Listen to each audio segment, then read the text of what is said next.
What's that? On the horizon there. Could it... I don't know. Could you describe it to me in great detail? I think it's... Looks like a big cat. Looks a little bit like the Unexpectables 2, but different. I think it's Gateway. Oh! Oh my God! The number one show on YouTube.com/The Unexpectables. On Saturday. The only show that's watched by everyone on the planet at this moment. That's true, except Monty Glue. Can I see it? Except Monty. How dare! That's how we get away with it. And there you go. That's how we get away with half the shit we do on this funny little Saturday show. Welcome. Exactly. We're back. It's been a little bit over a month, I think. Been a minute now. Been a bit. It has been a bit. Welcome back, everybody. This session is gonna be a little odd, Little goofy. but I'm little hoping strange. it'll be entertaining. I'm hoping my players will enjoy it, and I'm hoping that you'll all enjoy it as well. But before we can get into tonight's episode of Gateway, we need to reintroduce our players after so long away. Starting with my very good friend, Fringe Type. Hello, Connor. That's me. What's up, Internet Land? My name is Fringe Type, Mr. Fringo, Mayor Fringe. You can find me at twitch.tv/Fringe Type. I stream Monday, Tuesday, Thursday, Friday, because I like checking in on you, and I play all kinds of video games. I play horror games, retro games, RPGs, all kinds of fun stuff for the entertainment and joy of you. I mostly tell silly stories and just play games you might not have seen, or games that you haven't played in eons. And if that sounds like something you want to do, you want me to go ahead and entertain you, one, you're brave. Two, go to twitch.tv/Fringe Type. And I will entertain you in the evenings. We got horror games on Thursday with Sarah, my buddy Groove. We got fun games on Friday. We got ability crafty games with my buddies on Monday, and we got all kinds of fun little varieties on Tuesday. We need to go ahead and get some stuff out because the tax man's coming around and he's exacting a poor price. So what I've been thinking about doing is I've been thinking about ripping through every Castlevania game in a donathon. I haven't locked it in yet, but I am thinking about ripping through just all like the Metroidvania Castlevania games. And if we still have time, I will actually, I promise this time, knock on wood, beat Bloodstain. I will do that. So come on down, twitch.tv/Fringe Type, and I will entertain you to the very best of my funny ability. And that's me. Yahoo! Let's go. Alrighty, up next we have Lanny Pator. Hi, everybody. I'm Lanny. You can find me all over the internet by my moniker. On Twitch, I've been playing a lot of Marvel Rivals, currently in a long play format. I'm going through that there Kingdom Come Deliverance, medieval peasant simulator 2.0. Pop on in while I shark people at the archery games, because that's the easiest way to grind money I've found. While we try to conquer the world from zero to hero. I really don't know where this game ends. I never beat the first one, but we're going through the second one. Stream most weeknights. Every now and again I run into a conflict, but if you follow me on social media, you know when that is. If you want to drop by, you're always more than welcome. I always appreciate the company. Thank you. That is me. Right on. Up next we've got Sarah. Where can they find you and what are you up to? On Blue Sky and YouTube at Sarah with an HM with an E Willia. I'm just getting back into getting through the. God, it's already February. Frack. I'm just working, doing stuff, things. Yeah. I don't got much today. Fair enough. Things and stuff. Yeah, stuff. It's me. Excellent. Excellent. And up next we've got Xanalus Grim. That's me.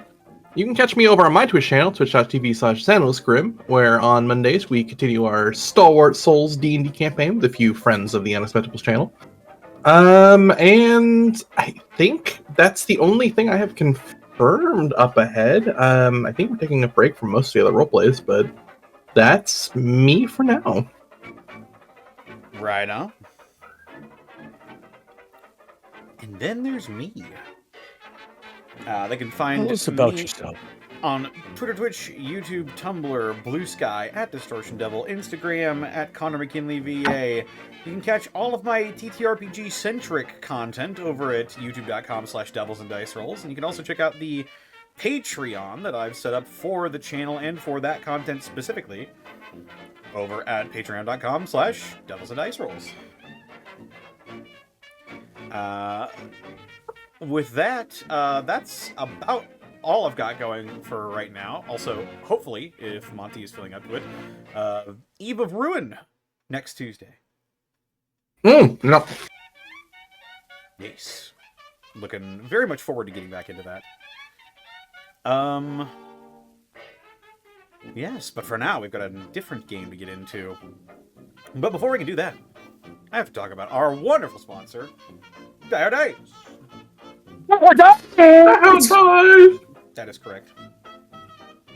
Die Hard Dice is, as always, your one-stop shop for dice and dice accessories. And if you head over to dieharddice.com, you can use the code Unexpectables to save 10% on your order. We're back in full swing. The holidays are over. It's time. And I believe they may be rolling out some Valentine's dice, if my sources are right. So be on the lookout for some sweet pinks and reds, maybe. Ooh. Yeah.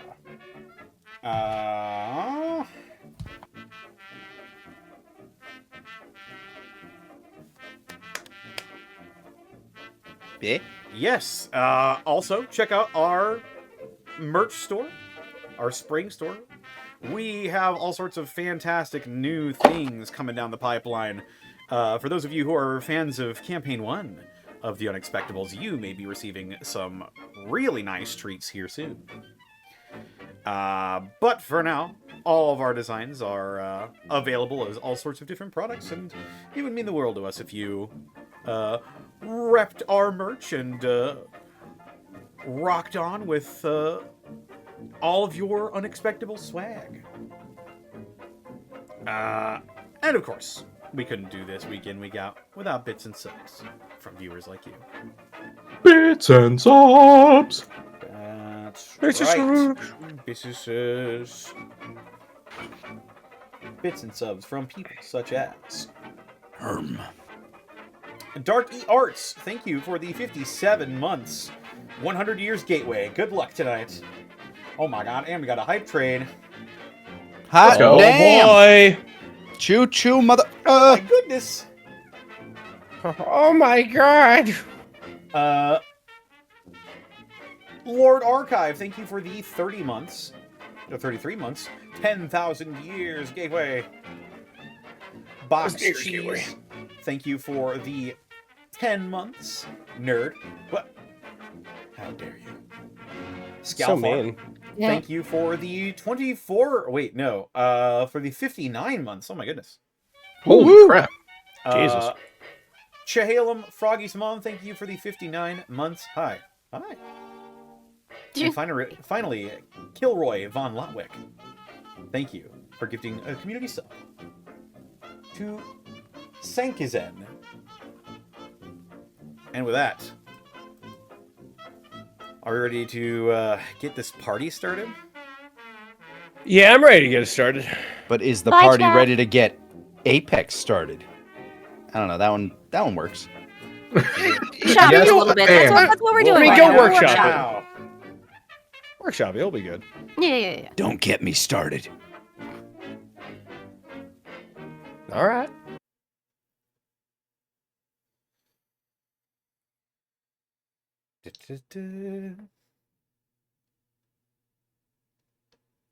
Oh, it's coming.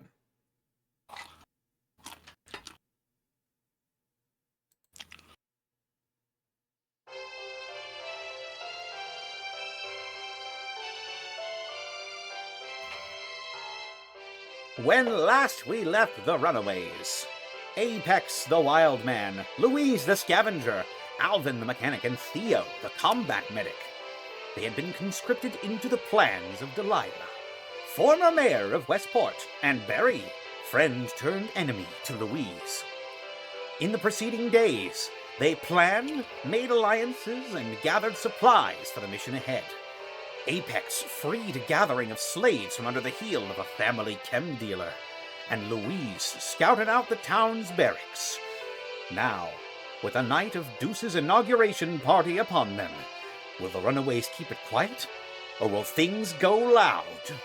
On tonight's episode of Gateway.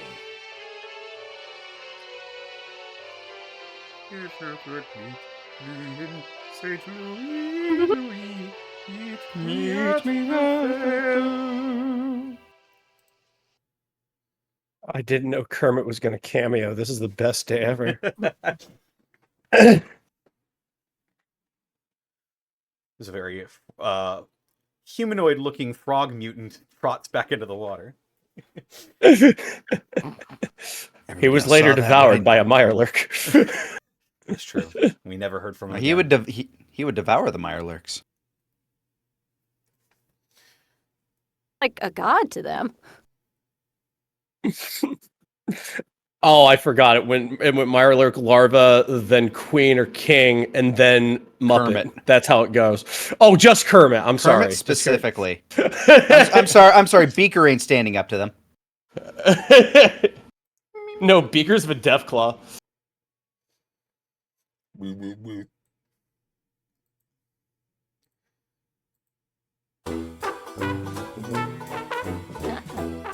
Ooh, it's swinging. Oh, I like that. Golly gee, Pops. The lot of you prepare yourselves to file into the Gold Tower, the heart of Westport, and the source of the radio waves transmitting throughout the St. Louis Wasteland. Apex, bedecked in a form-fitting family outfit, one that hides his true nature. Louise, bedecked in a sleek bartender's outfit. Alvin, dressed in some janitorial garb, and, well, Theo, you already know, will not be joining you tonight, as currently perched atop a rooftop, sniper rifle in hand. Your combat medic watches over you all.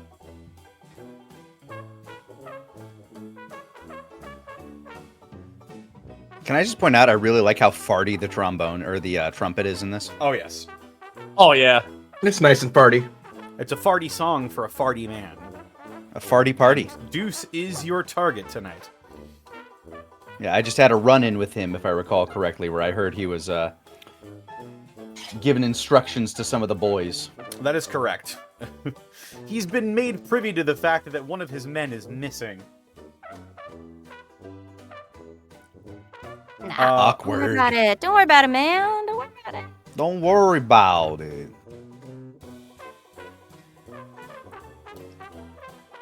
You make your way in, staggeredly, as to not make your appearance as a group too obvious. Yeah, I'm just following like a group shift rotation. Let's start with Apex, as you had previously overheard a meeting with Deuce and some of the other bodyguards that are working here at the Gold Tower tonight. After which he entered into his private elevator up to the very top floor, the 6 Lounge. where this inauguration party is to be held. As you're beginning your rounds trying to blend in and making yourself look busy, I would like from you first, Apex. Mm-hmm. A charm roll Why would you want that? +1, Okay. because you are in disguise. Incognito, go! That's an 8. 8. Oh, nice. Very nice. That is a moderate success. Acceptable. You sort of watch how the rest of the members of the family begin to make their rounds, and you begin to emulate that. It doesn't seem like this place is chock full of members of the family. You heard there are probably only about 20 or 30 members of the family in Westport right now. So the room is not absolutely full of members of the family. It is, however, starting to fill in with people. As... No, I'll save that. I'll save that for when you're all inside. Anybody that anybody that I'd recognize as of yet, because I know there are people that we've Go ahead and make run me a into wits throughout roll. the city. I can do good on them. Hayaski. That is a never mind. I guess not 6. It is a 6. Nobody I know. Unfortunately, as you're sort of beginning to become preoccupied with blending in, you realize that doing 2 things at once in this tense environment is probably a bit more tricky than you initially anticipated, and you aren't exactly sure if you can pick any faces out of the crowds just yet. But it is still the beginning of the night. Yeah, I'm out of my element. I have to learn how to roleplay a spy now. Like the Silver Shroud. He's a detective. It's true. What's a detective but a spy with a badge? Right, Columbo, my beloved. I What a don't think curious case. I don't think he's that kind of detective. I think he's one of those PI types. Clearly, Columbo is an ancient Babylonian trickster god. One more thing. No, that's Dallas. Oh, and just one more thing. Is this your heart?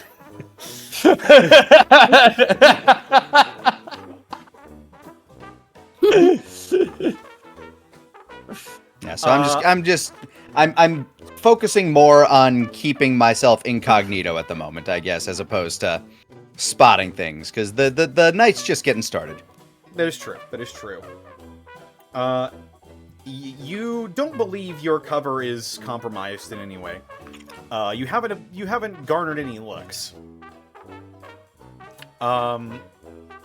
But that could change throughout the night.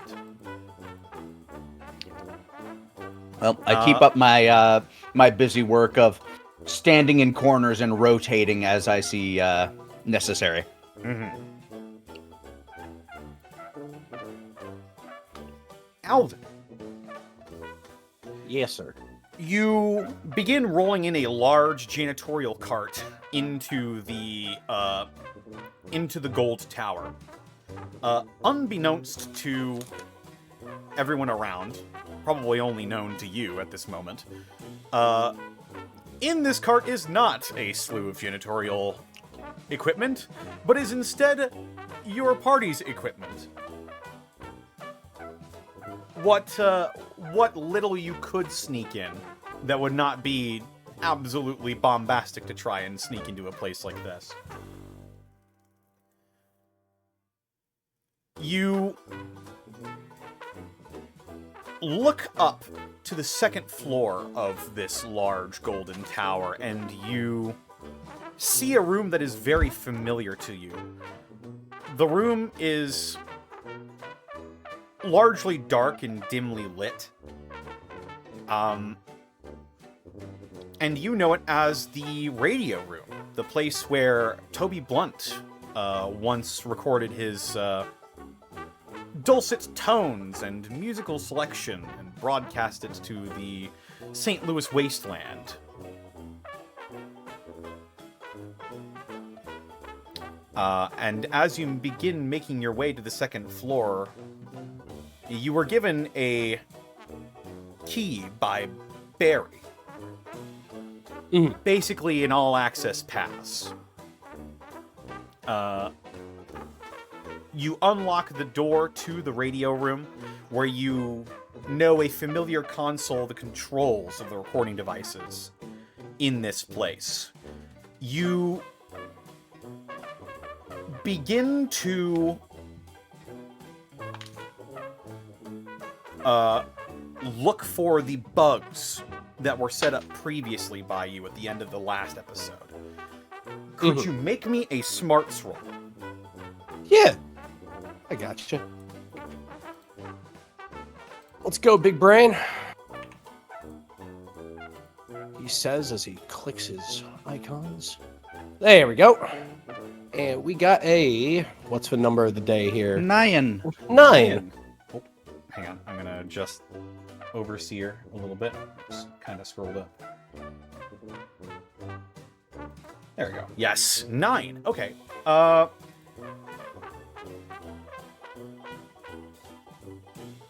You begin to look over the different devices that this console has access to. They are the main couple of microphones in the actual radio booth itself. Also on this console are the devices that you've set up. However, one of them is highlighted in red text. And next to the device, it says error. And I'm going to roll something here really quick. Gotcha.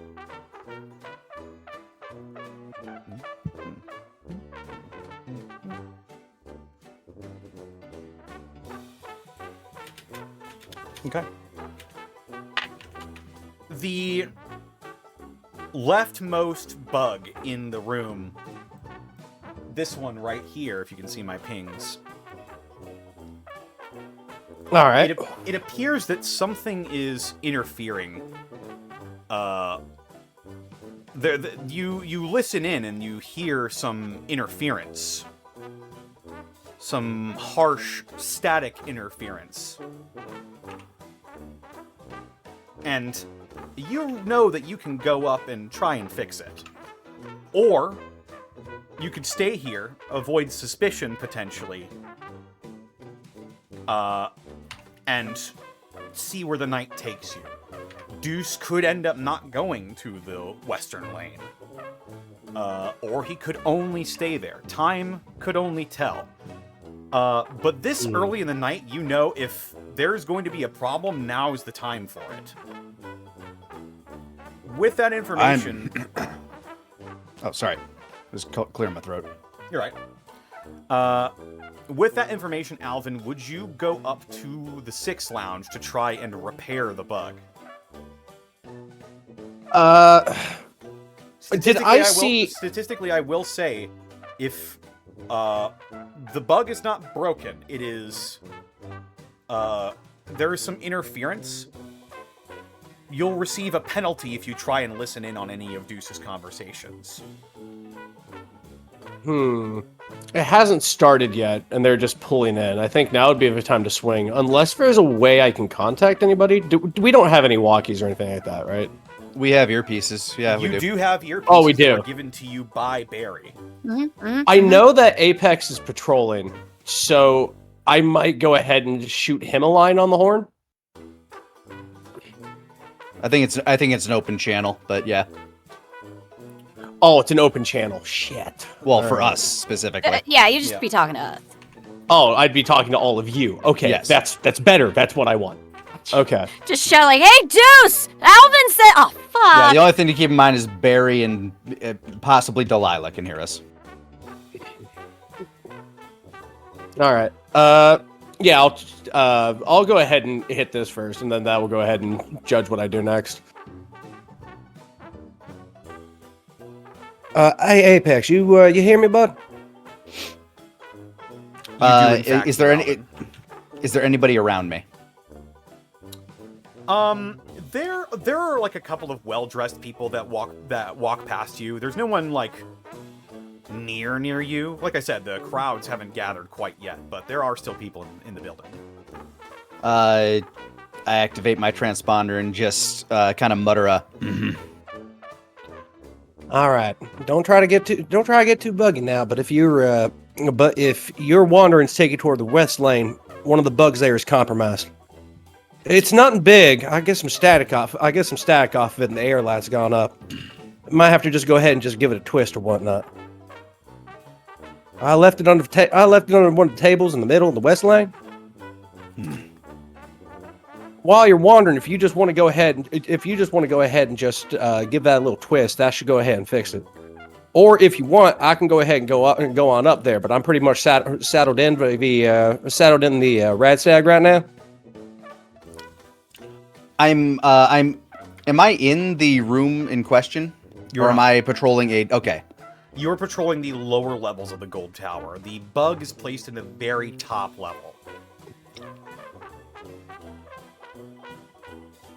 Would I look out of place as security up there?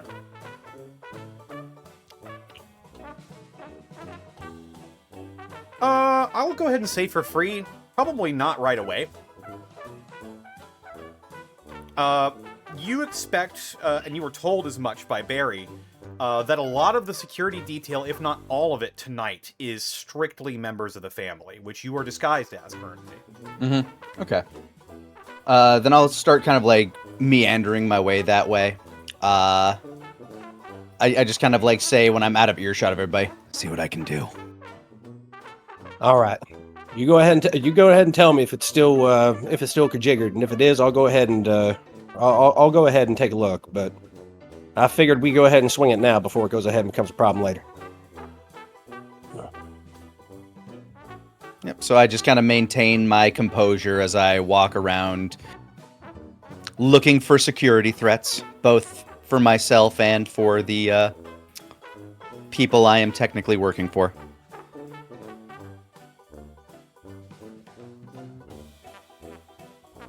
All right, you begin to make the long trek up these several layers of a big sort of like square-shaped spiral staircase that wraps around the interior guts of this gold tower.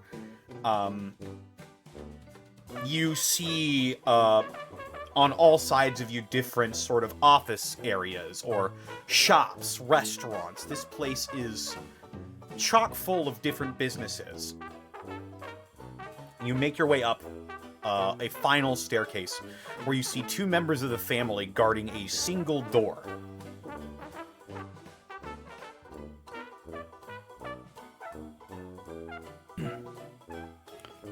And behind that, I'm guessing, is the room I want to be in.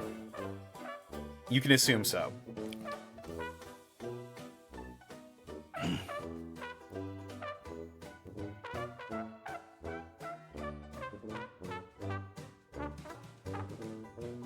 I wander up to them. Okay. Do you say or do anything? I just ask, what's the situation inside? It seems all quiet right now. We aren't expecting people for a couple more hours. You're just getting preparations underway, mostly.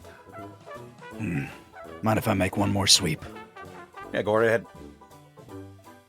I nod and I wander in. Seeing as you are in disguise, you don't even need a roll. Yay, they're stupid. You open up and into probably one of the more lavish places you've ever seen in the Wasteland. There are sort of like retro future decor and seating all around you. You see workers, not a lot of people with bomb collars on their necks, you notice right away. It just seems like sort of people that have been hired. moving around crates, shifting furniture, getting everything prepped for the night, you see Deuce in the center of the room, talking with another member of the family, assumingly talking about security detail for the night. I stay out of his eye shot, and I just kind of wander over to the west lane, to the area that the bug should supposedly be. Okay. Just kind of like looking like I'm sweeping the room. What was the idea? Is it placed under a table, or...? Alvin did tell you it is placed under a table, yes. Okay. I just, like, as I'm walking, I'm just kind of, like, running my hand under tables until I can feel the telltale signs of something different. Okay. Eventually, you do find sort of a weird, like, metal grid touch the tip of your finger. And you believe you found the bug in question. What I need from you, Apex, if you're going to try and fix this yourself, is a smarts roll. Do I get any bonus for Alvin's know-how tip of just twist it? I'll give you a +1. Okay. I'll take a +1 for the know-how tip, and shabazz! That's a 9. 9. You reach under the table and you sort of begin to twist gently with it in between your thumb and forefinger, and you feel a... Alvin, you suddenly see the West Lane bug blip green on your screen. There we go. Apex, I need you to make a wits roll. Kuwait Bayaka 11. Ah! That +3. You stand up from your crouched position. I dust myself off. And no one seems to have noticed you. And I just kind of keep perusing around the room. Anybody else of note aside from Deuce as of yet? No early arrivals? Make another wits roll. Whoosh! 12. As you are wandering around, you see someone else walks up the stairs and immediately beelines it towards Deuce. Deuce turns around and says, "Hey, Frankie! Oh, look at this guy!" And he walks up to shake the hand of a man that you've seen in town before. I believe this person mentioned that they were a bighorner farmer.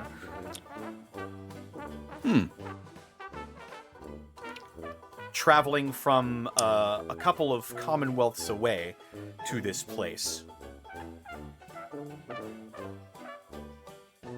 And him and Deuce get to talking. It seems like the who's who is going to be showing up for tonight's shindig. With that 12, do I overhear anything important in that conversation, or is it just business, business, business? Or pleasantries? And how's the weather? You overhear between this man. You assume his name is Frank. You called him Frankie, but it's a silly name for a grown man. It's true. Better suits like a dog or something. Or a robot. But you, as you're just making your rounds around the room, you keep an ear out, and you hear Deuce saying, "Oh, I assure you, your donation is going to go to a great cause." It appears as though Deuce is receiving some funding from some people. This space up here, this is the top, right? Like this is the penthouse this type is the area. Very top of the gold tower. You are looking. If you looked out the window, you would see all of Westport and then some. I probably would at one point. Is there anything Does Deuce live in this tower? I'm not sure how you'd know that. I'm just So- wondering if there's been anything that indicates like you haven't- living spaces. Yeah. Oh, in this spot? Of anything I've seen so far, I mean. Just in this tower. Judging off of what you've seen from inside the tower so far, especially in this place, which seems like it's specifically designed for meetings or like big group events and stuff, does not seem like he lives here. Whether he lives in the gold tower itself, you wouldn't know. But Okay. It's possible. This is a very large building.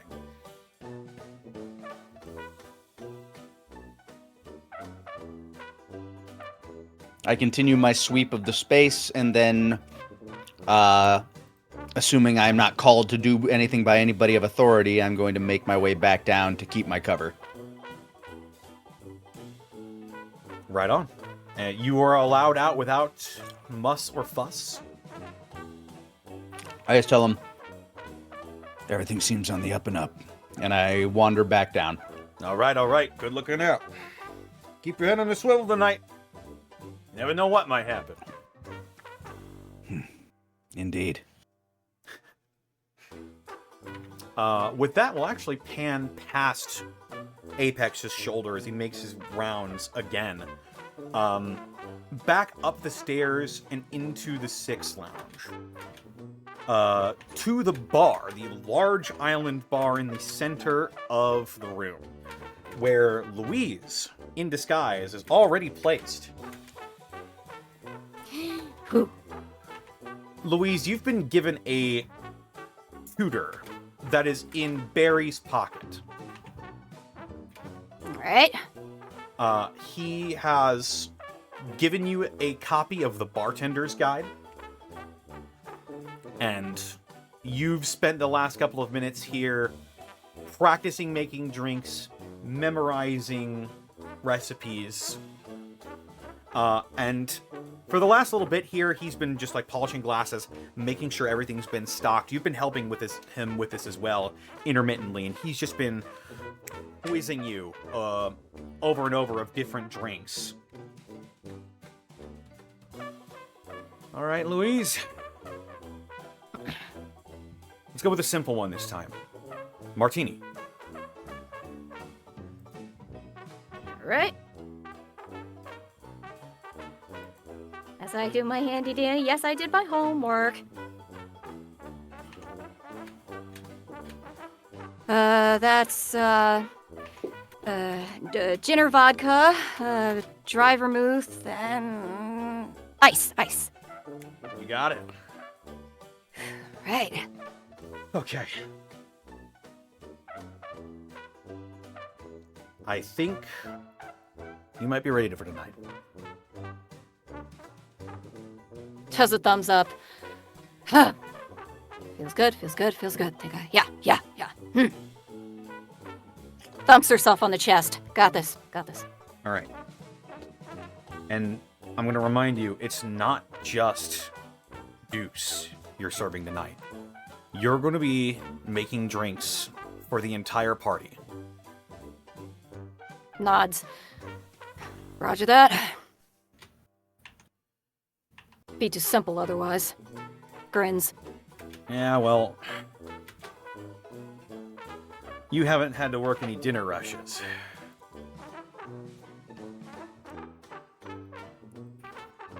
But Oh, so I gotta keep up and get everything right. Yeah, okay. I'll be here the whole time, so don't worry.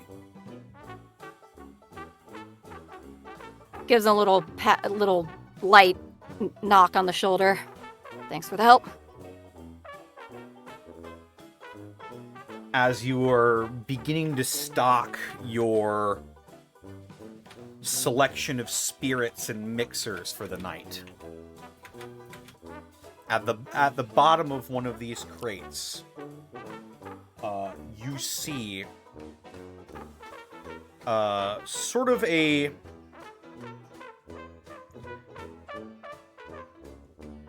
it's a sort of fat-looking glass bottle with a large circular stopper at the top of it.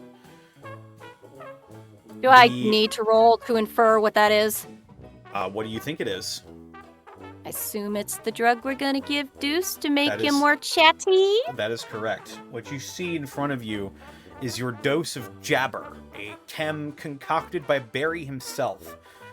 That is supposedly some sort of slapdash truth serum. Whether it works or not, you're not certain. But it is the plan you've decided to go with. I'll glance over to Barry's guy and sort of under my breath go, Barry happened to mention how much of this stuff we should be putting in.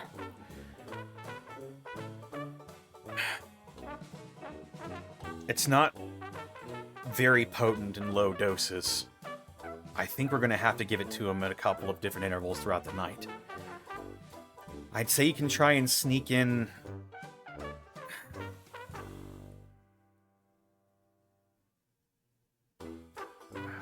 Maybe you could try and dash it into his drinks throughout the night. That might get the same effect. If I were you... Little out of time then, huh? If I were you, I would wait until he's drunk. And then when he orders his last drink for the night, that's when I'd give it to him. I'm not saying that's what you need to do, but... You think I should opt for the all at once as opposed to the sprinkle it in every drink? If you do it all at once, there might be a chance that he senses something is wrong. And if he's sensed something wrong for a long time, who knows what could happen. But if you dash it throughout his drinks throughout the entire night, he'd have a far lesser chance of suspecting anything. I'm not the biggest expert on this stuff. I'm just being paid to be here and to help you. Would it be, is it safe to maybe uncork the bottle and give it a sniff? Yeah.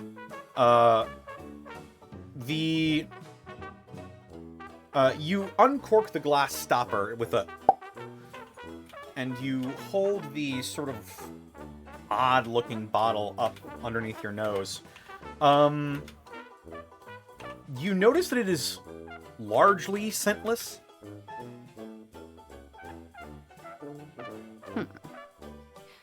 He said it's not effective in small doses, so is it okay to take my pinky and sort of just touch a little of the liquid and just give it a quick lick? Yeah. You take your pinky and you test the chem in your hands. You pull it out. The tip of your pinky is now slick with this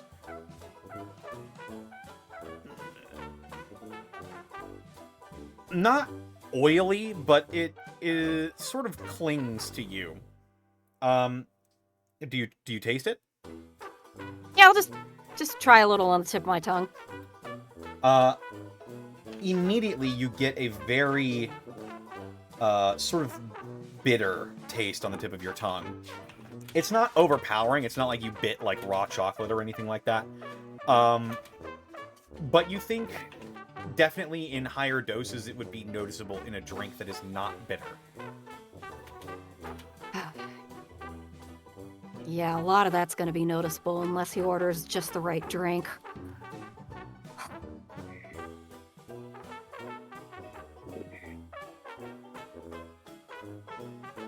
All right. I'm going to have to think on that for a minute.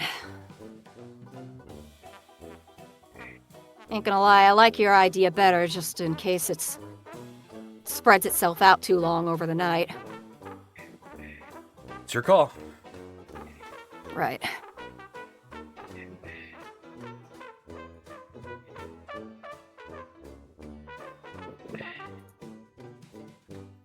And as you wrap up your preparations for the evening to come,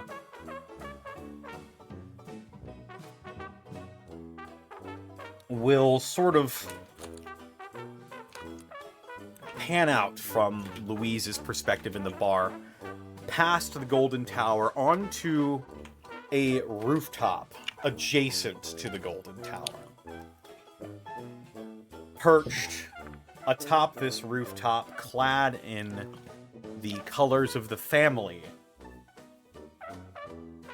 Thea. It is. You made your way up to this rooftop perch during what Barry has assured you is a switching of the guard. You make your way past a member of the family.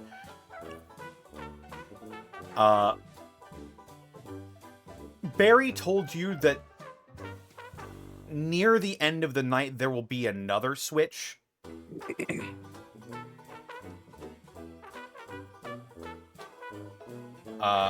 He mentioned that what happens when the guard who's supposed to replace you eventually comes up is up to you. But you were given a sniper rifle complete with scope.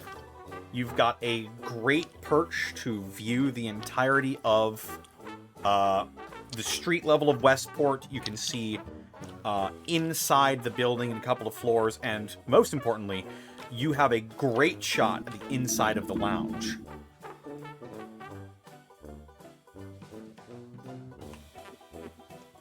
You were also given a radio, which is sort of perched next to an empty bag of chips that you assume the previous sniper had been munching on during his rounds.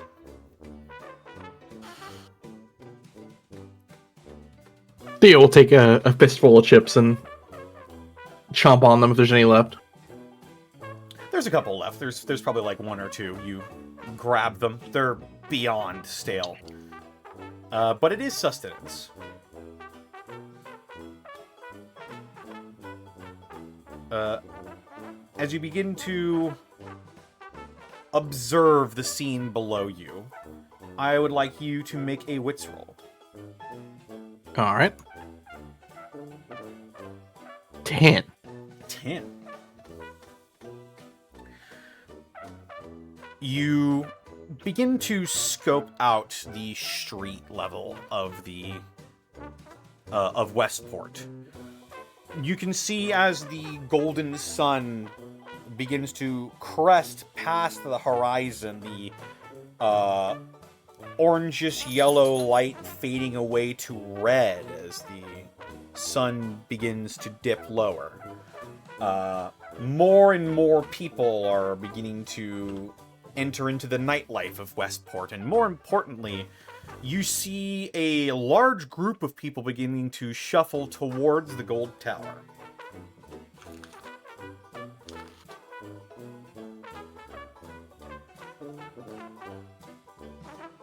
I assume that's the plan, though, is just people are gathering in for the party. Yeah. But as this large group of people begins to make its way, that signals to you that things are probably about to kick off. What's the weather like? The weather present? is clear. Clear?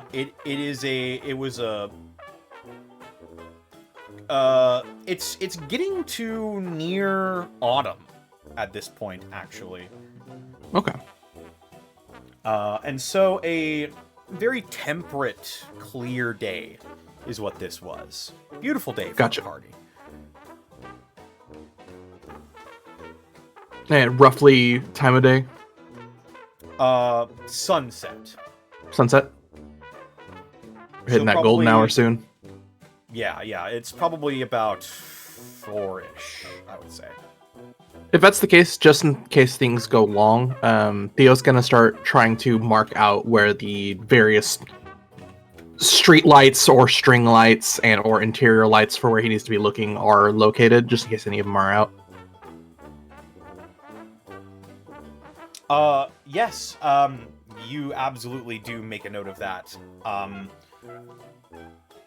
There are notably lots of strings of light bulbs that illuminate the streets below you.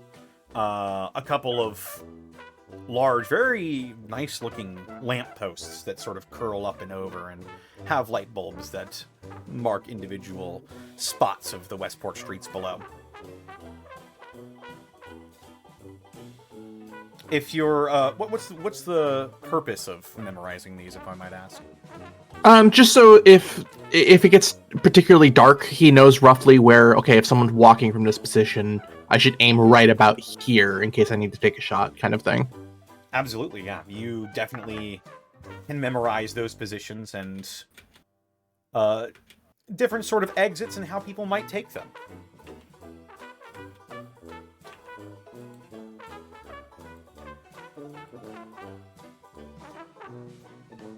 Aside from that, he's gonna keep looking towards the lobby of the establishment.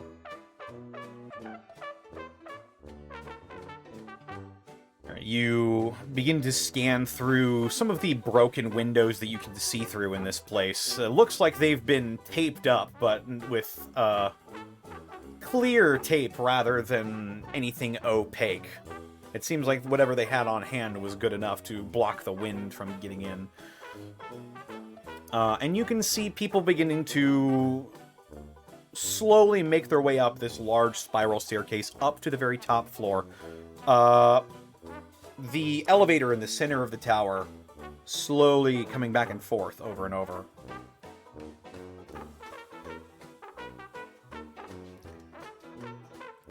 You hear crackling over your earpiece, Theo. How's everything look up there? This is from Barry. It does sound like Barry, yeah. Well, so far so good. People are starting to file in best they can, but I'm a little worried about this shindig going too long. It shouldn't be longer than a couple of hours. Alright, well, I'll get nice and comfy then. Alright. Be sure to keep an eye on that radio of yours. You're gonna want to check in with the family every half an hour, I'd say. How long has he been up here? You just got up here. Okay. Then he will wait the roughly half hour, enjoying the golden hour for the time being. Okay. Oh, actually, could I poke at Barry for a second before things kick off? Sure, yeah, you've all got access to the same channel. And Louise will, under her breath, go, "Hey, Barry. Louise? Look, this chem that you're wanting me to put in this drink, me and your man were talking. I'm thinking he's right and that maybe all go at once would be a good idea instead of over time."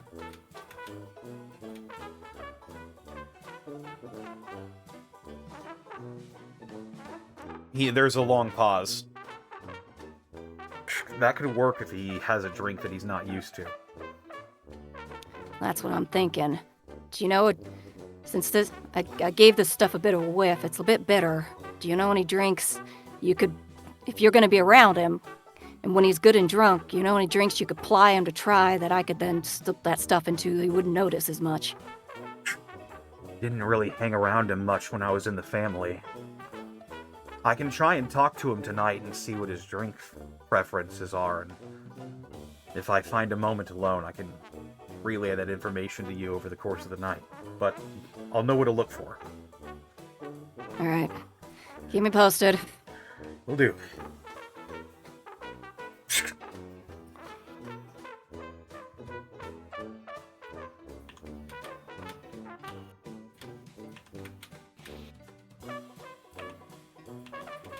That's me. Several minutes begin to pass. You've sort of gotten used to the new atmosphere you've settled into. Subterfuge not being the Runaways' biggest strength, but you do seem to be keeping up relatively well. Just before the party kicks off in earnest, Theo, you begin to hear crackling over your other radio, the one that was left up here from the previous guard. North parking lot clear. East parking lot clear. I'm sorry, south parking lot clear. What would his position be labeled as? East parking lot. East parking lot clear. And silence. All right.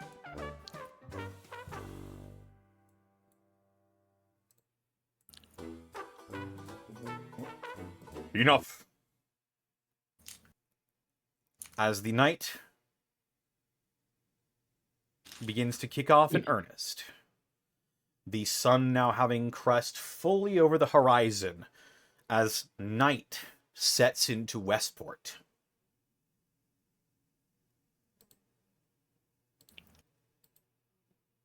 Apex, you begin to see people file in, dozens of them.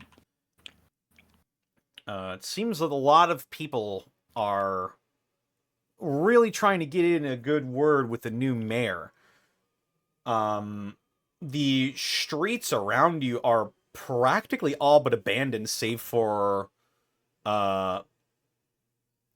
the small gatherings of the enslaved populace with their blinking red collars, beginning to talk amongst each other, perhaps even enjoying a night free from their masters to do whatever they please.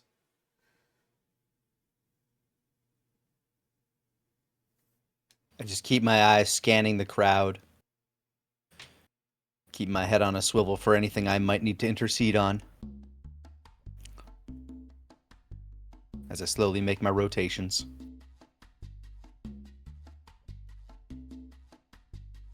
Bobbing my head to the beat. And the 40 horns. Shaking my hips a little. Hell yeah. As a Can Louise see him doing that from where she is? I'm not on No, your floor probably right now. not. No, I would love to have seen that. Damn. All right, Nope. continue. This moment is only the apexes. No one This will is ever my believe samba. you. Ariba, I say under my breath. The most deadpan. Da da da da da da da. Tequila. Tequila.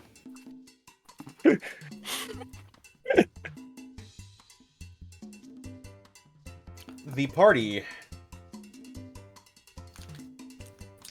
begins to ensue. Louise, you see all sorts of extravagant and elaborately dressed people with clean pre-war suits. Older couples walking arm in arm. Deuce at the center, schmoozing with everyone he can. Ugh.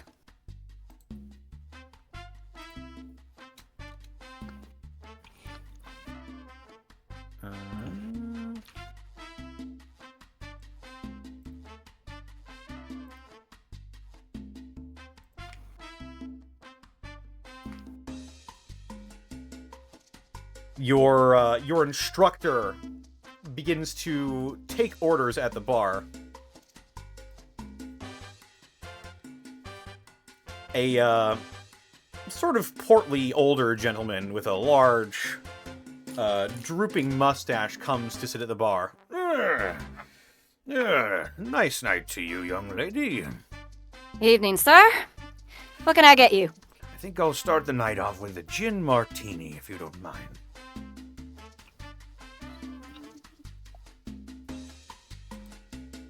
Oh, no, that's not on the list. I have like 50 drinks here, and the first one you give me is the one I don't have. Wait, which one? I will say, Legit. you literally answered this I mean, earlier in the evening. Yeah, he just asked for a gin martini, didn't he? Well, I mean, I have a dirty martini that has gin in it, but a regular martini isn't listed as a gin martini. That's is it? basically the gin Just, martini. it's just a dirty martini with martini gin. without olive juice. Oh, for the love of. It's a martini without permission. Well, not one. You guys should. It's a be telling me martini, that, but doesn't play by the rules. All right, It's a so that's, loose cannon so that's, martini. This ain't your grandpa's martini. so that's just gin and dry vermouth, then, right? Actually, very much was. So that's just gin and dry vermouth. I'm looking at you. Yep, you're the one making. Yes, fine. He watches you make the drink in front of him. You grab a cocktail shaker. You were given a crash course in bartending by your helper here, and you begin to prepare this gentleman's drink, and you serve it in front of him. And he takes a sip. Marvelous. Thank you so much, young lady. Of course. Inside going, I just started. He reaches into his pocket and slides you 5 caps. Well, much appreciated, sir. Thank you. Of course, of course. Now, if you don't mind, I'm going to go schmooze a little bit. Oh, good luck to you, sir. As you have appeased some of the guests here. As he walks away, just very silently, so only she can hear herself, just goes, thanks for the money.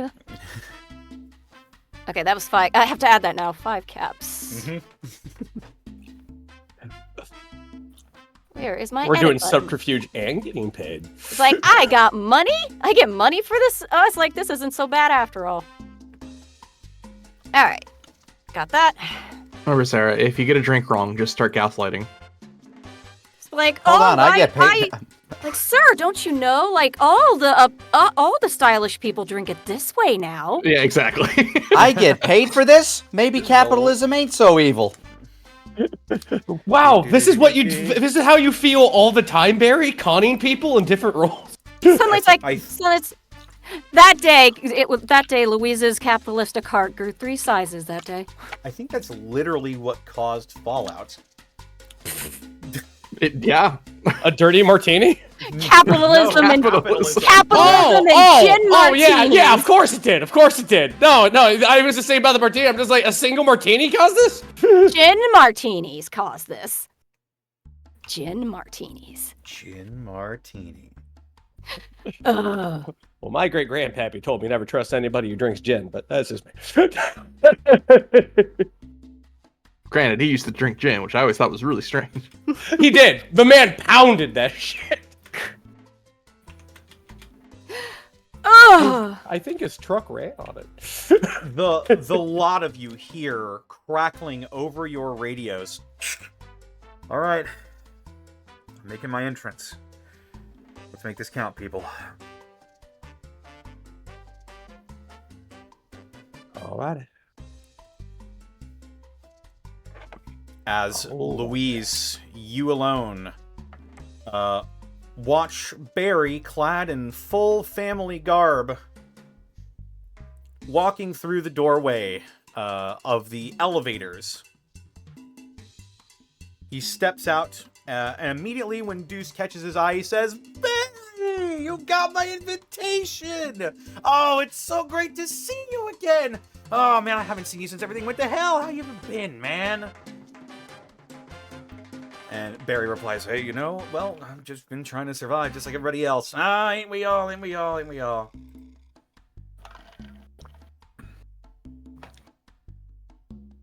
Louise sort of pretends to like duck behind the bar to like in the guise of getting a glass or whatever, and just sort of does this heave of a breath, just like, ugh, God.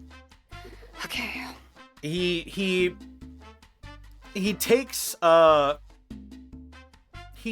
Barry by the wrist, which kind of shocks him. You see on his face. And he begins pulling him over towards a couple of couches in the center. He's like, Come, sit, drink. Regale us with tales! All of our friends are here! And with a hint of reluctance, Barry sits down next to the short, rotund man. I know that it's, fucking Deuce, and I'm not even sure what I would roll on this. Is something I can roll to judge how disingenuous he's being? Oh, your takes one to no one immediately pings. He is definitely putting on a facade right now.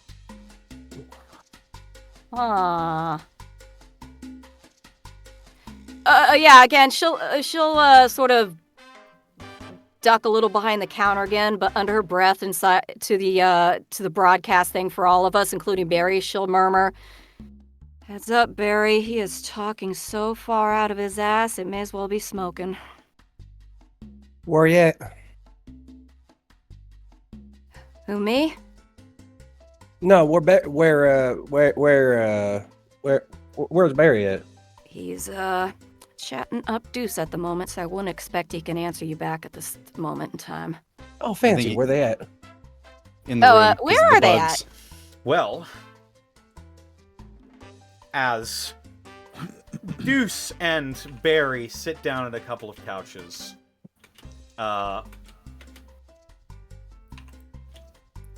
Deuce looks over towards the bar and shouts, "I'll have a Tom Collins." Are you drinking anything tonight? Barry looks over and says, "I'll have a vodka with mute fruit juice." And that's exactly what it sounds like? It seems Yeah. pretty simple enough. He's trying to make it Yeah, easy yeah. for you. Yeah, we'll can do the vodka and mute fruit juice, Tom Collins, lemon juice, simple syrup, club soda, and ice. Lemon Don't wedge need or to roll. cherry for garnish, if available. Don't even need a roll. Well done. Woohoo! Tell me there's rum and Coke in this drink? Do you spike it? Oh, sorry, and gin, sorry. I missed that one because it wasn't bullet pointed like the rest of them. I was like, That's I fine. was like, bullet point, bullet point, bullet point. Wait, gin. Ah. You're good. You're good. Um, You just said it with such no. confidence. That's all. Because it's like now I realize without the gin there is no alcohol in it. It's a virgin. Oh, this one sneaks up on you. It's a Tommy Collins. In that it doesn't sneak up at all. No, I like I believe in the idea of doing it all at once. And I've talked to Barry. Hopefully he can swing it. Well, it's Barry. If he's not the same schmoozing bastard I've known in my life, I'll be disappointed. No, I'm gonna wait till he gets drunker. All right. Believe in the plan. You walk over to Barry and Deuce. Sitting at these couches, glasses in hand, you hand off their respective drinks. Thanks, Dutz. Barry just nods at you. Just let me know if I can get you gentlemen anything else through the evening. Yeah, we'll see where the ending of the evening ends up, but for now, this'll do. Thank you. She'll just nod and go back to the bar.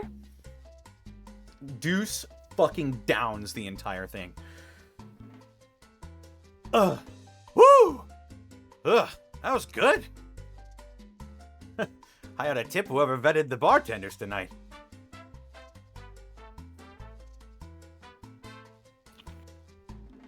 And as Barry takes a cautious sip of his vodka mute fruit juice, he sets his drink down. And as an eruption of chatter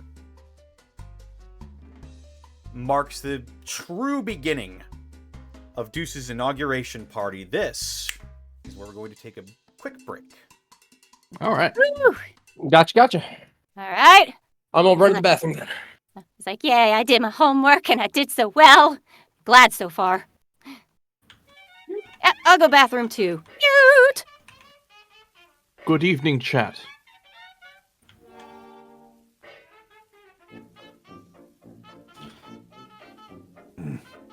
I haven't tore anything apart yet. This feels weird.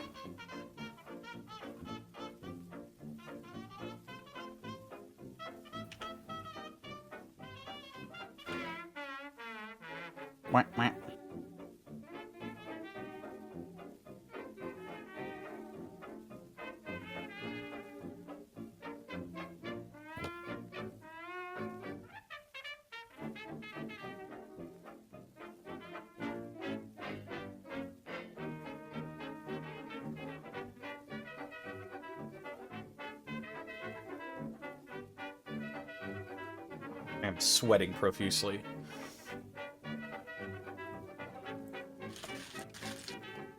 Is it hot over there? Or is it just nerves? I'm just nervous. Ah, you got this. It's going well so far. Yeah. And if you ever just want, like, this to devolve into chaos, all you have to say is, So, I'll be listening. Don't worry. That's the trigger word. Our keyword is, Also, I have the list of what you gave to Alvin that has your holdout items in them. Mm-hmm. Alvin currently has Louise's stealth suit, a laser pistol. Oh, was that not put in the drop spot we discussed? It is Alvin's janitor card. Gotcha. Okay. Yeah, it is in a spot where it would be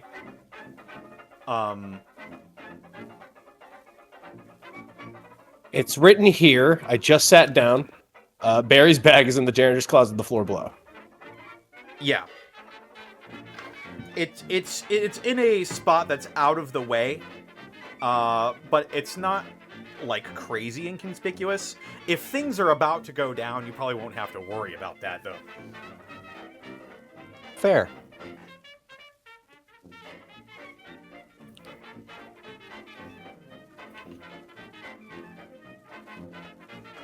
Luckily, my perks also make me quite lethal while barehanded. Just takes a little more doing. I can punch through a skull. Breach 1, baby.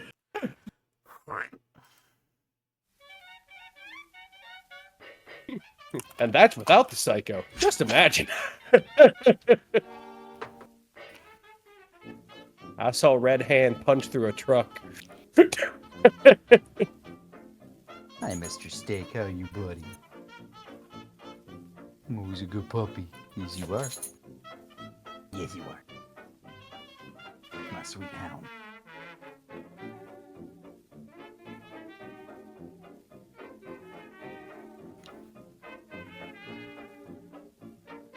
Bum, bum.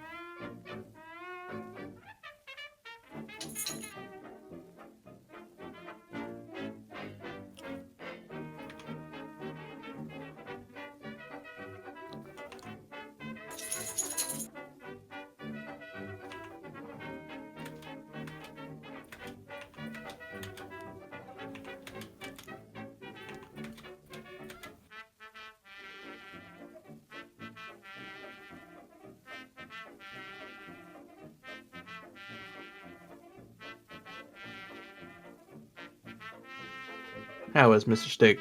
He's good. He's being a sweet boy. Saw that I was eating some almonds and he wanted a piece.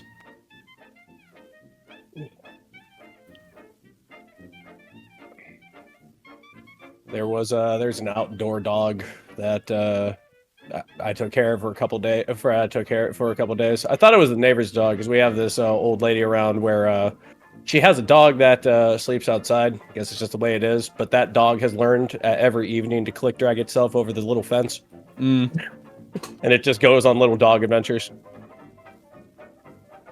And then, like, every dawn, I've seen this multiple times, he goes ahead and click drags himself back over the fence, throws his head back into the collar, and then just lays down like nothing happened. It wasn't this really dog, warm. though. It was some kind of... I want to say some kind of, like, brindley dog, like some spotty brindley dog. Definitely like a Chex Mix of dog. Check. Little bit of pretzels, some rye chips. Yeah, he was the party mix of dogs. And Maybe a Cheez-It if you're feeling fancy. Oh, Cheez-It would have been a great name for that dog. No, he was really sweet, but like, he was dirty. Like we didn't know where he came from. I'm so tempted now if I ever got an orange cat to name it Cheez-It. Oh, Cheez-It was great. One of my friends had an orange cat that he called Cheeto. Cheeto was a good cat. But no, my neighbor across the street, apparently her husband just works for animal control. So like we just wait till he came back and we're like, we got another one. Could you help this dog find a home? I'm not allowed to have pets in my apartment, so. But if I did, oh my god, like I could just reach out and just take one. Like I'm just like one of you cats, just grab. There's one I really liked when I first moved here, who was like, he was white on his left half and like pure black on the other half. He was really weird, split down. Oh, like Roddy Piper. Yeah, exactly. So I called him Hot Scott. So I called him two-tone. Two-tone. And nah, he was a cool cat. I liked him. Be right back. When nothing beat my possum that I had for like a couple months though. Unsalted corn nuts. That's how you go ahead and make friends of any rodent or marsupial. Yummers. Yeah, that possum I called the janitor. And God, he had like it got to the point where I would like sit on the stoop in the morning, drink coffee, and like read the paper, and like he'd just come up and I could just give him scritchies after a while. Like I'm like, how you doing, buddy? You ever have the adage of like if you don't know who the redneck is in your neighborhood, it's probably you? I had that. I had that when I had that when I pet the janitor because I was just like, because I'm just like, oh, because like my neighbor across the street, she was getting ready to go ahead and take her kids to school, and she saw me, and I'm just like, oh, hey, how you doing? Oh, don't mind him. I'm just giving him his scritches, and he's just there making possum noises like, oh. I'm like, yeah, there he is. Yeah, I'm the redneck in my neighborhood. I can tell why the homeowner association might not appreciate me too much, but I go outside and I'm like, come, my animal friends! And they just spawn around me.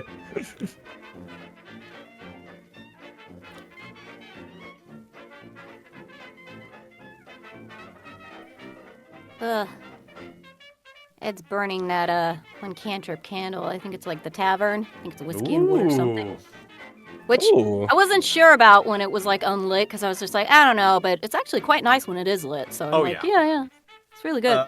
I'm a huge fan of cantrip candles. Actually, I think Monty is the one who turned me on to them. Oh, if they would sponsor us too. I have Mountaintop and Sanctuary down. Well, you were here when maybe you were here when we bought those. I got Mountaintop for my cousin, who also. I really like Mountaintop a lot. We still need to get sponsored by decent candles. I had the. I had the. Was it the Bloodhound Tavern one? It smelled like wood, smoke, and spilled wine. I think that sounds like tavern, because I mean it says like smoke. It's smoke and whiskey. That's the tavern one. Yeah, it's so strange. It smells like what it says it smells like, and sometimes it can be a little grody in the descriptions, but it's like not bad either. Like it's accurate and good. Not sponsored, by the way. So it's like, I wish we were. It's like, please, we will sell you so many candles because we love you. We actually love you. And I just love candles. I myself, I'm more Yankee candles. That's how I am. I know they're pricey, but like, man, Mama loved Yankee candles, man. Like every year when I was working at the mall near my house, I would go to the Yankee store, and every Christmas I would buy my family Yankee candles. Yeah, they are expensive, but I do like them a lot. They're like the. No, I think compared to Cantrip, I find them a little overrated. Cantrip's way more interesting. What did Mama always call them? Mama always called them the Bentley of candles. I think the Yankee candles are more like geared towards general audiences. Like they definitely are. They're meant to like fill a room with just like a nice, pleasant background scent, but cantrip candles are meant to set the mood. Yeah, my nose is insanely sensitive, so if like there's ever like incense or like a too strong of a candle, I start to get like a headache. Oh yeah, it's like I'm so particular because it's always that thing of like it's nice to smell, but I have to think to myself like if I lit this, would I want to be smelling this for several hours, permeating the entire fucking house? Like how is that gonna be? That's why in general I don't like anything like food related or too sweet because I'm like that's not gonna be fun to smell after about like 30 minutes. Mom and I were always fond of the smell of cranberries. Any cranberry smells we always liked. Autumnal, cozy, rustic smells we're big fans of.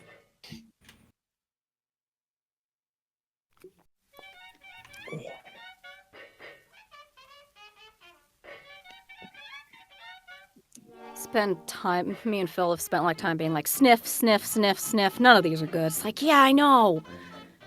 Like they're all just yeah. I always have to buy like very linen mellow. again.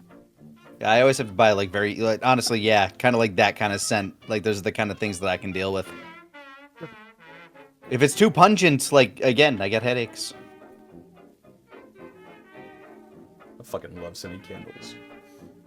That's why I really do like most of cantrip candles for that. I'm like, oh, this is just nice, and it's nice to have out for a few hours and be like, oh yeah. Especially when it's not too strong. I have a oak chest that's filled with all kinds of scented candles my mom and I collected. When I moved out, she gave it to me. I've never burned any of them, but like I've always lugged that chest around with me like frickin' Wolfwood from Trigun with a cross. I get it. This is like, I got that reference. I'm old. Come to my channel to know more old stories and bask in how old I am. Do you know Record of Lodo's War? Oh, you will. You children who parade your modern youth and all your skibbity toilets. You'll be like me one day. It'll happen to you. Oh, hush, Connor. You're way younger. Skibbity Oh, you don't get to be in this conversation, Connor. I know how old you are. Like 30. You're a mere babe in the woods. Like 32. Oh, poor baby. I know. Don't worry, they did this to me when I was 42, and I'm No, just you like, didn't. how do I have to look like, I don't know, one of the Hollow from Dark Souls for you to like acknowledge that I'm old? Like,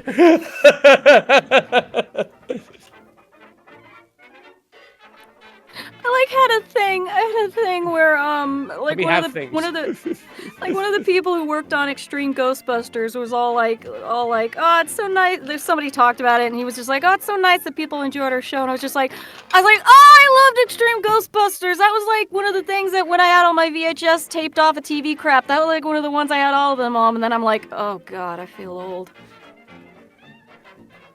Like taping off the TV with VHS. Anyone remember? I'm old.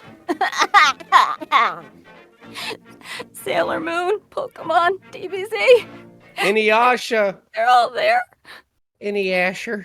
A lot of Buffy the Vampire Slayer. I'd like to show Vampire you Hunter something. D. Okay. You know, just because you're fancy, Record of Lodo's War again. I'm saying it again. So remember that sliding scale I mentioned last session? Yes. Mm-hmm. Yeah. There it is. Well, let me see. Perfect. Wouldn't change a thing. No notes. So which part moves? That is for my eyes only. Ah.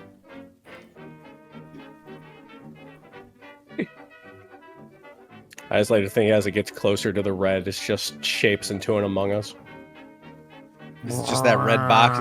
It's that red box at the top? Yeah. Okay. I'm like, where is it? What? Oh, that. Wow. So that's our suspicion meter? It's true. Right now, as the party is just kicking off, it is currently at neutral. But it might not remain there for long.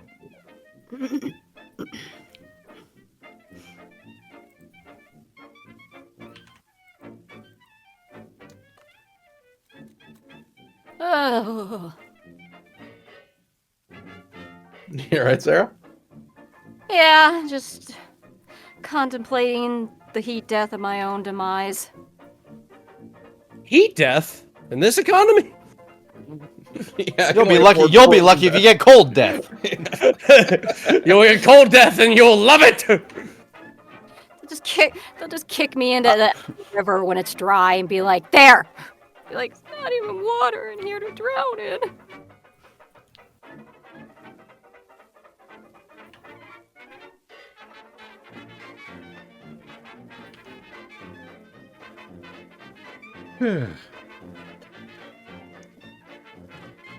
I'm going to go Getting grab a it- soda, and I will be right back. Sody pop. Gotcha. Sody pap. It's like getting Chody pop excited. dear. It's like getting excited looking at Tubi, being like, wow, the anime selection is like all the classic stuff I used to watch as a kid. Like, No, wow, We live on a linear timeline. all 5 seasons of Sailor Moon, classic Ranma, Cardcaptor Sakura, not clear card stuff. Wow. A mystic adventure. No, we don't talk about that. Oh man, no, like Cherry 3's done really nice. She told me about Tubi, so I've been watching Columbo, but like I was clicking through it and I was like, Miami Vice. When I was a kid, I thought that's what a cop did. I thought a cop had a wisecracking sidekick and hunted down drug dealers in a Viper with a wisecracking sidekick. I mean, it's thanks to Tubi that I literally stumbled upon the Goes Wrong show. Just like, it's my favorite comfort thing now. Oh, dude, I love a lot of stuff in the BBC. It's balmy. Oh.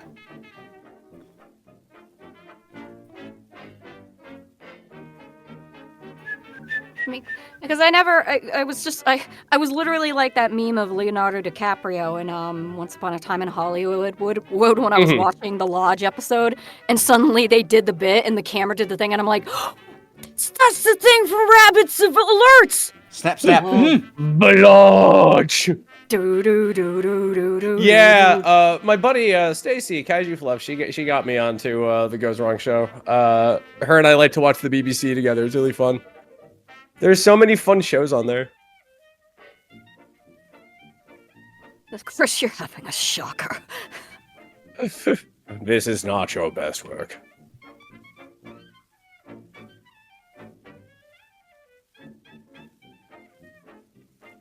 You're an innkeeper now. Switch on.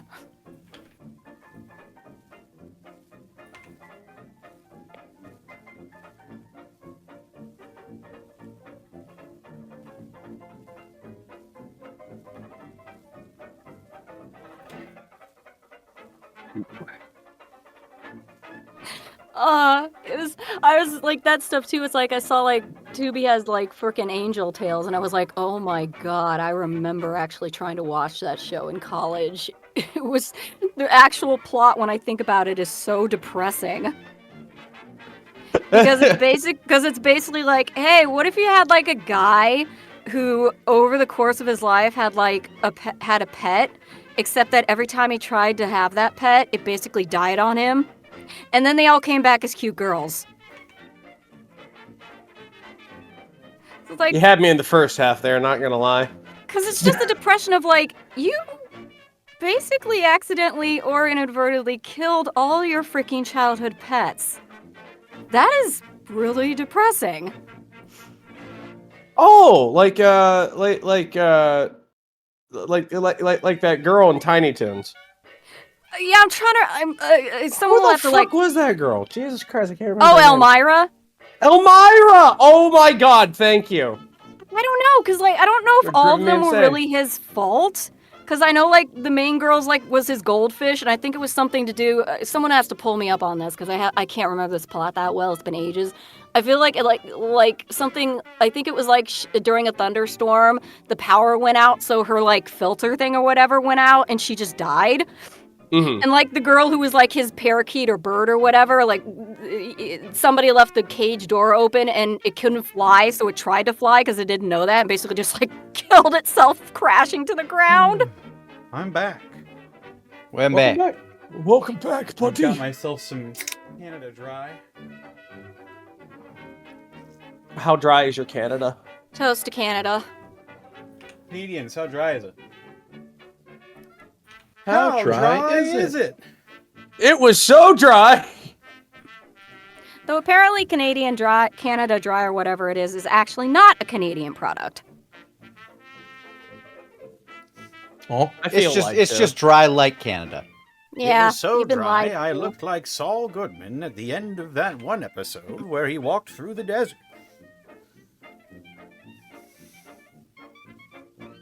Good. I remember. I'm I remember. all right. I gotta stop making that sound effect. I wheeze now, and I'm just like, oh, there goes my voice for a minute. Okay, come back, voice. And a belch. Hang on. There it is. Ah, There we go. No one need to hear that. volume. All righty. You ready to do some espionage? I don't know. I guess so. Right. In that case, Bye, chat. let us return.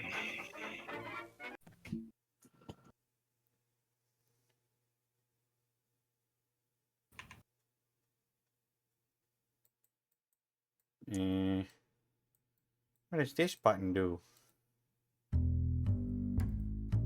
No.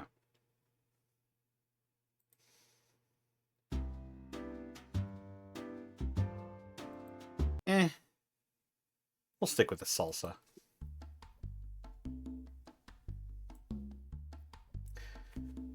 All right. As well, you It's should. a jaunty affair. As your night of espionage begins,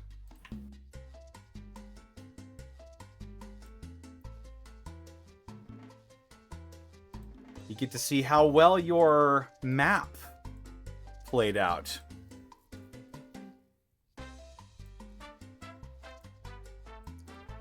Oh, look at that. We have a. I wasn't too off.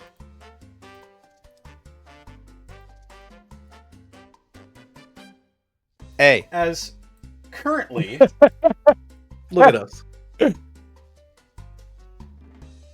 what you are not seeing if you are listening to this without video is a top-down shot of the Six Lounge inside of the very top floor of the Golden Tower. And next to it, inside, we see people shuffling around, going about their business, perhaps making their way to the lounge, as well as Apex the Wildman, incognito.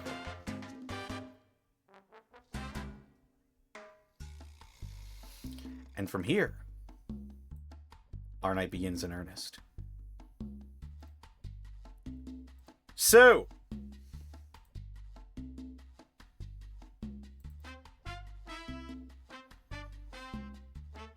Alvin, Yeah. you've heard that people are getting into position. Which bug are you going to activate first?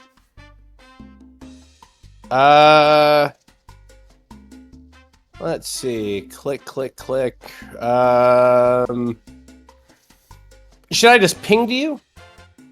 I think I'm just gonna go for this one. This one seems simple. Let me get... The one on the couches. Could you ping it for me again? Yeah. The one on the couches right here. Awesome.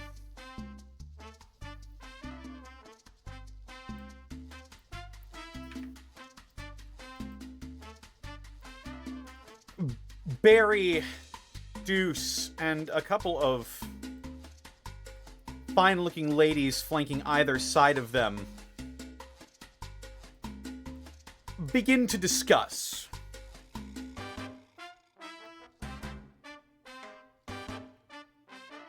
Alvin, you hear over your radio. So where have you been? I sent out that invitation to that little hovel you had in Chesterfield, but I didn't think you'd actually show up. Deuce says with a joyful grin. Barry then responds, since that big brawl at the arena, I've had some things I've needed to take into consideneeded to get some time away from everything after the boss died. Louise sees Barry nod. Or Deuce nods. I guess that's fair. Don had everything figured out.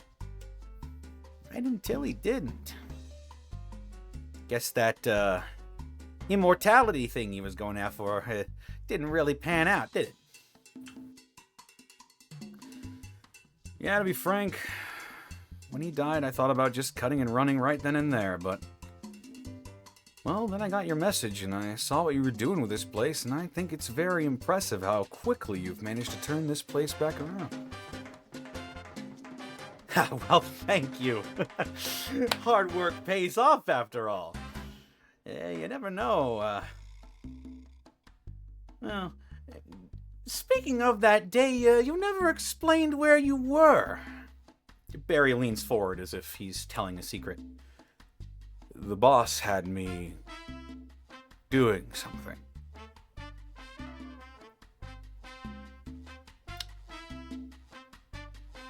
Yeah, you, always were pretty close with the Don. Always going off for a few weeks and showing back up suddenly. Make you do things like that a lot?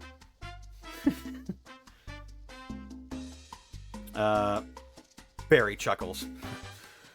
Yeah, he knew what I was good for, and he put me to good use. Well, fair enough. Fair enough.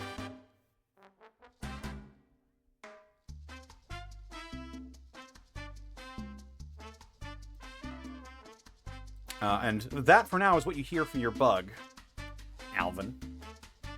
All right. Didn't say there was anything suspicious or incriminating in what he was talking about.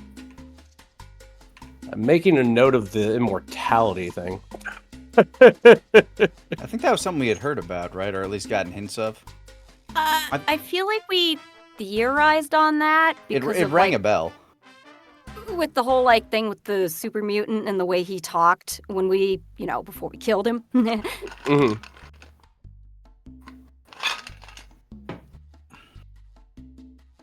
Yeah, I didn't hear anything super incriminating that could go ahead and disparage him with Westport. Fair enough. With that in mind, you don't feel the need to hit the record button on your console. Their conversation continues about mundane topics. Louise. Yep. Old-fashioned. That one's right at the top. That one's my favorite. Bourbon, sugar, and bitters. Very nice. It is one of my favorites as well. It's my go-to. It's how I test bars. Whether they know their stuff. Wouldn't that be one of the most known ones to... I mean, I guess if they mess that up... Exactly. Literally the first ever cocktail. Yeah, if they can't make a good old-fashioned, then what am I doing there? Oh, yeah. I old-fashioned's one of my favorites. I guess it's like me and just getting a plain burger, because I don't like ketchup and stuff. But it's like, if you can't make your base burger decent, then what are you doing? Yeah. No liquor mauls me. I just have to go ahead and just grab beer. That's my thing. Cider. I'll go with mead, maybe. Very true. Very true. Cider's good. Oh yeah. I don't understand. What? I don't understand that first. I don't understand either, buddy. I mean, if they don't know how to make an old-fashioned, what are we doing here? Oh, sorry, Connor at the trash. Said Connor the dishes? Do your chores. Hey, you. Buy my book. Do your dishes. Yeah, I know you got them. Theo. Yes. Make a wits roll. Wits coming up. 7. 7. Okay. Moderate success.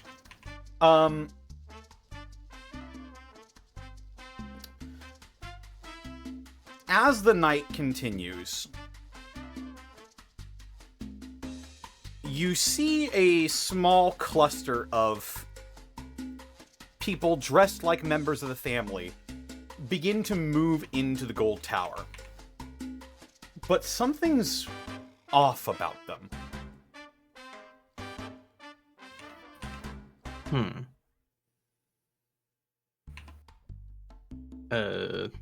Can't tell beyond that.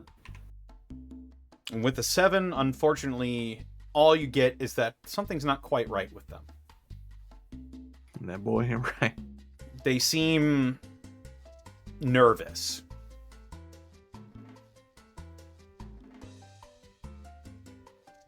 Hmm.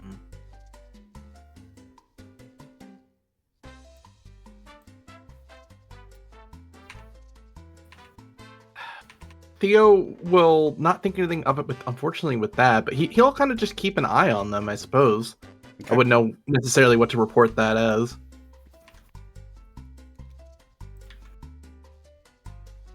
We got some weirdies coming in on the north.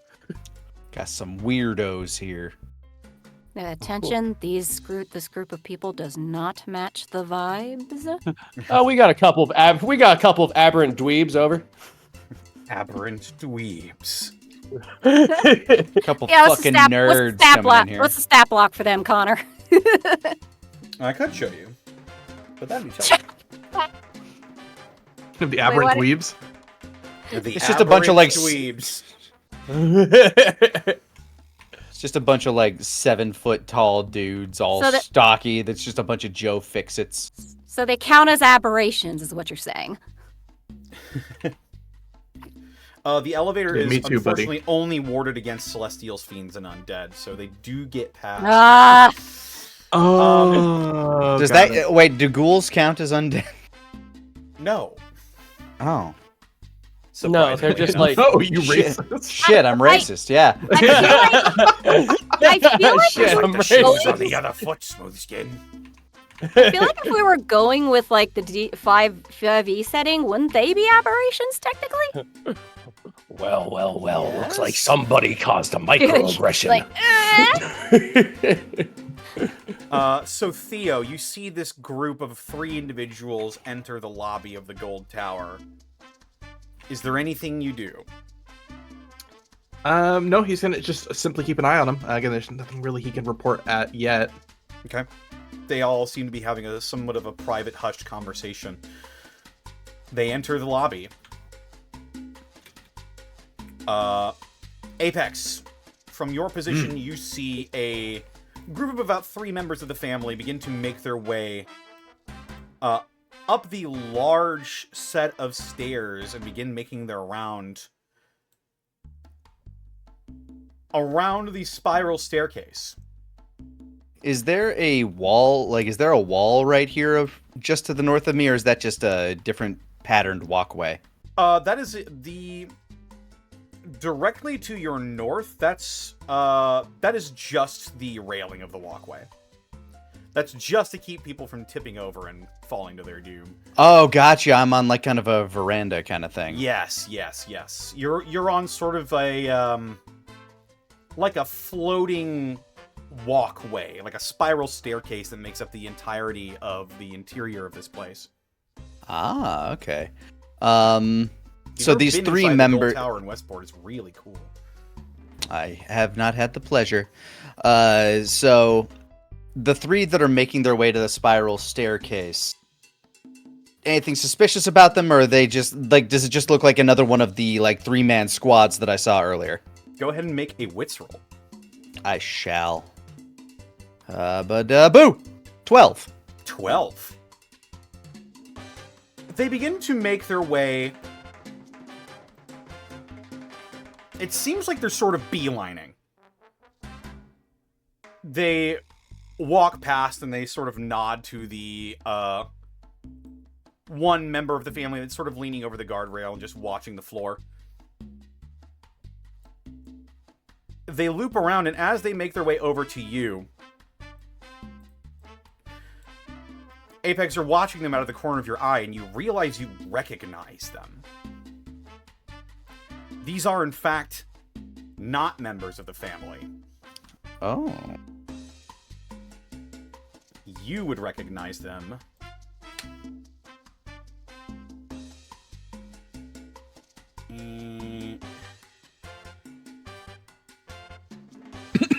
Now, where did I put that file?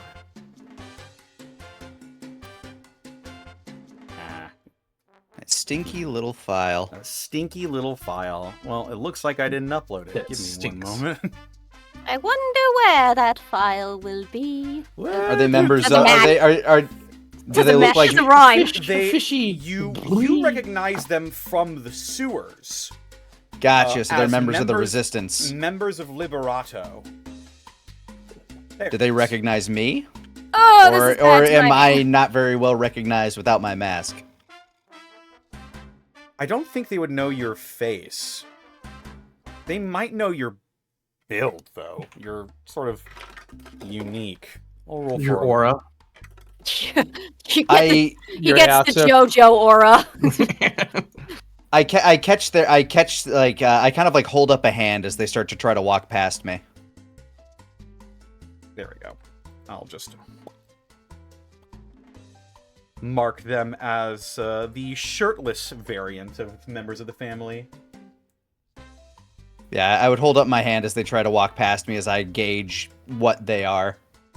You hold up your hand and they're like, "Well, hey, come on, we're walking here."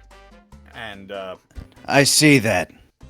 I'm gonna need to take you aside and vet your credentials. vet my And I kind of I give them kind of like a knowing look.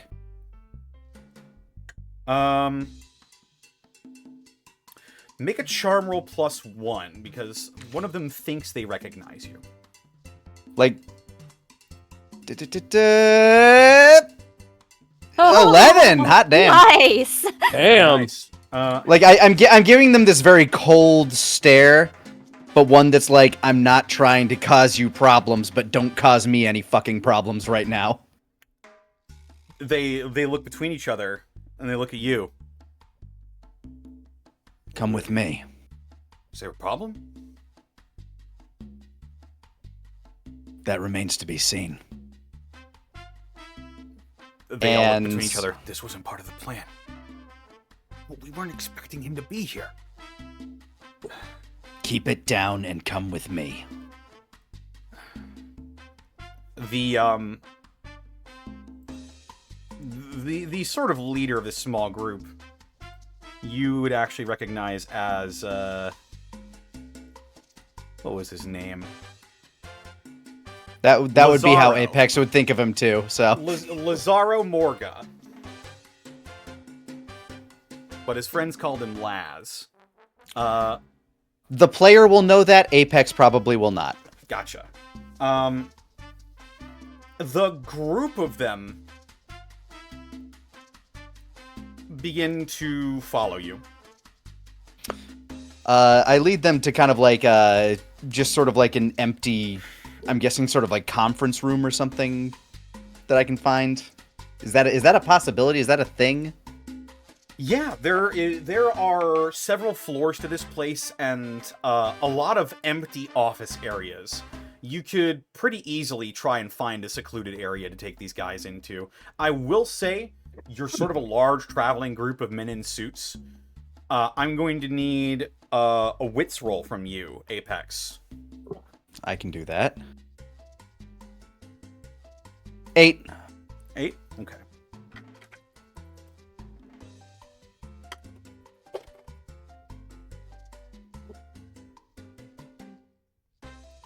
The other group also got a minor success. You Enough can that walk- we're noticed, but not enough to draw suspicion. Maybe. I Yeah, don't know. a couple of passersby begin to notice you. They notice the large group, and one of them holds up a hand.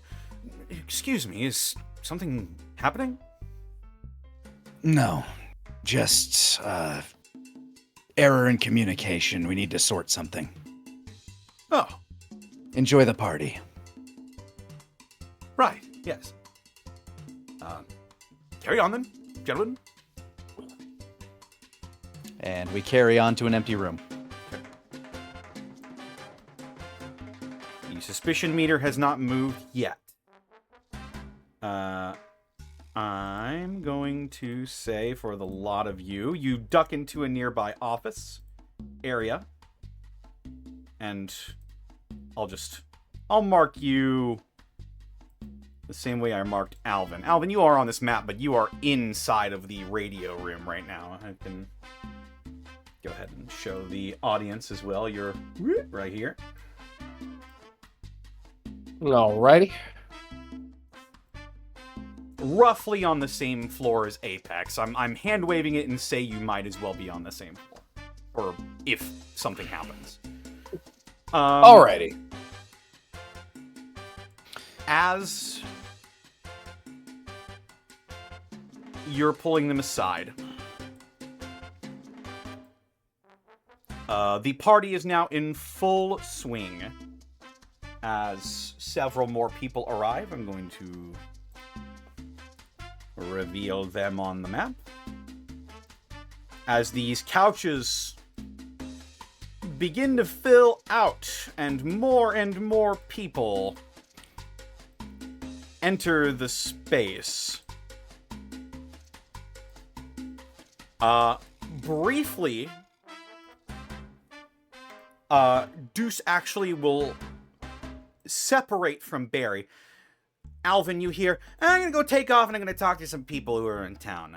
You know, get in good with the locals, my new people. Barry says, sure. And, for the moment, Barry is going to... Or, not Barry, Deuce. He's going to head...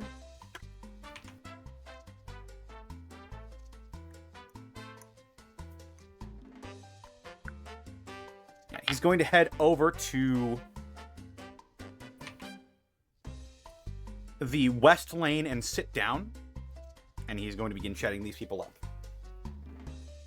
Louise will, under her breath, say, Alvin, Deuce has moved over to the west wing. Or the west lane. Roger. Click on over. Okay.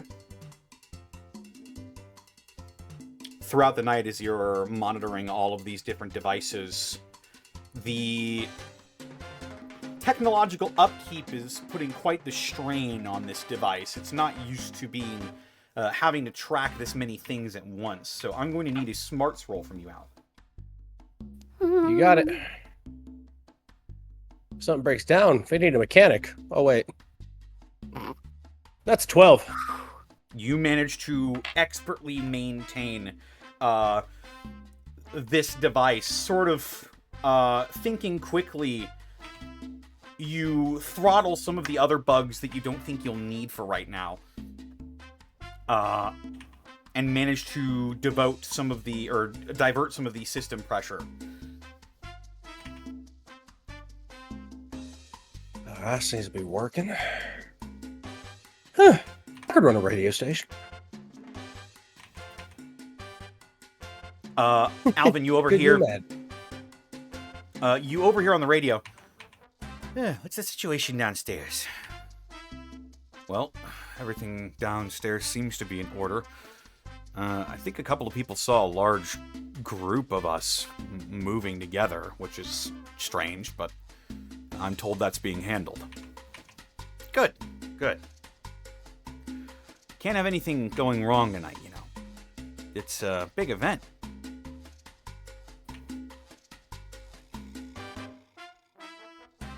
Alright, well, keep the boys on it. We'll all be hoisting our glasses high after this one.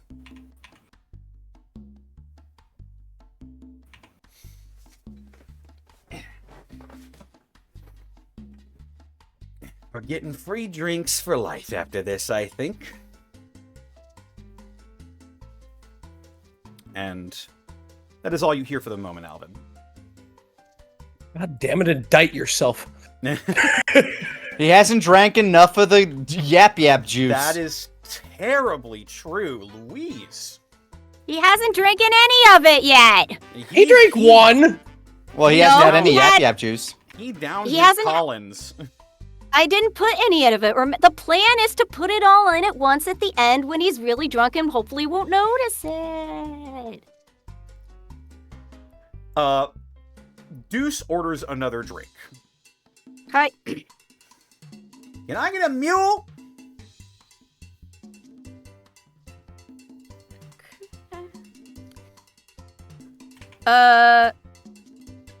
Calls back over to him. Would that be a Moscow mule, sir? Yeah. On it, sir. That would be a... Alvin, wait. you hear, there are other kinds of mule? Does Smirnoff exist in this world? I mean, vodka I'm does. sure. It's just I'm vodka. sure old, like pre-war bottles of it do. Smirnoff vodka, ginger beer, and fresh lime juice. And the Wasteland, we drink the ones that say canceled by the government on them. I don't know. The website. Commie water. Commie water. The website I took this from was very specifically like Smirnoff vodka, and it's just like, okay. I'm sorry. Was it the I lived in Smirnoff I live in No? Texas. I lived in Texas for too long. You use Tito's now. Tito's. Uh, But yes, that is the recipe. You mix it up, put it in one of those weird copper cups mules come in for some reason. The ones that get real sweaty and suck. It's to bring out the acidity. yep. Mixology is interesting. It is Mixology is interesting. great. I like it a lot. It's like engaging in history. You set the frosty mug down in front of Deuce and says, "Thanks, Toots." Anytime, sir. Ugh. Ooh. That's good.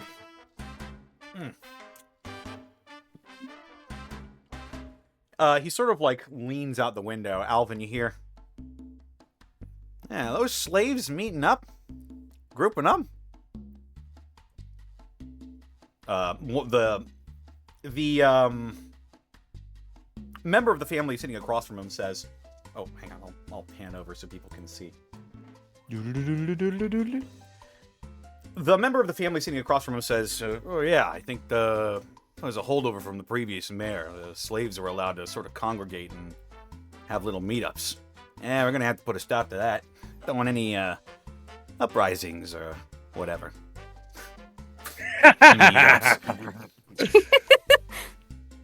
What, are they gonna form a union? Book Can't have clubs. that. I'm gonna use a recorder point and record that. Delilah's biggest mistake was treating these fucking slaves like people. God, you are so indicted. Oh, he's gonna get so canceled by my claws. I use a recorder point to record that. Alright. So you record the phrase, "We're gonna have to put a stop to those meetups. Delilah's biggest mistake was treating those fucking slaves like people." No, he just has to work for us. Ooh. Careful, Alvin, you're Holy gonna get him shit. elected president. Topical!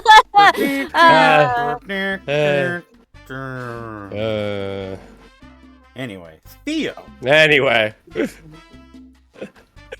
Over your Yes, radio, God. you hear, "North parking lot clear."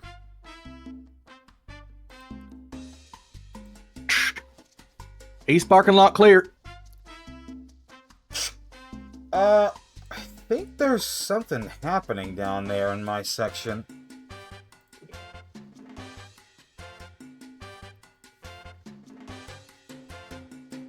Can you be more clear? Yeah. It kind of looks like there's a pretty big congregation of slaves. Should we,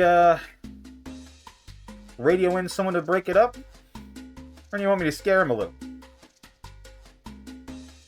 Oh, God, I'm trying not to meta here. Is that out of the ordinary? Where they're at, anyways? I mean, it's allowed, but it's kind of big.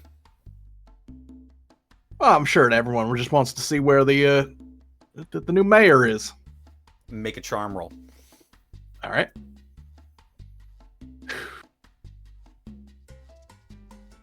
Oh, 6. Ooh. Yeah, maybe. Boss doesn't want to take any chances on it, though. I'm gonna send someone down there. Right, you all. I'll try to cover up where you're not there. Roger that.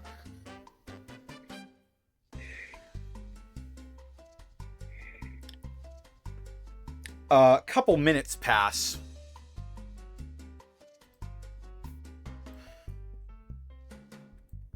Sorry, I'm adjusting the scales here. Couple minutes pass, and Theo, if you keep your eyes on that large congregation of slaves, you see a couple members of the family brandishing these machine guns. Not pointed at the crowd, but just holding them. You see a heated argument taking place between a couple of the slaves that are just either smoking or just trying to relax after a long day. You see them waving their hands saying, like, disperse now. And it looks like there's a bit of a scene happening.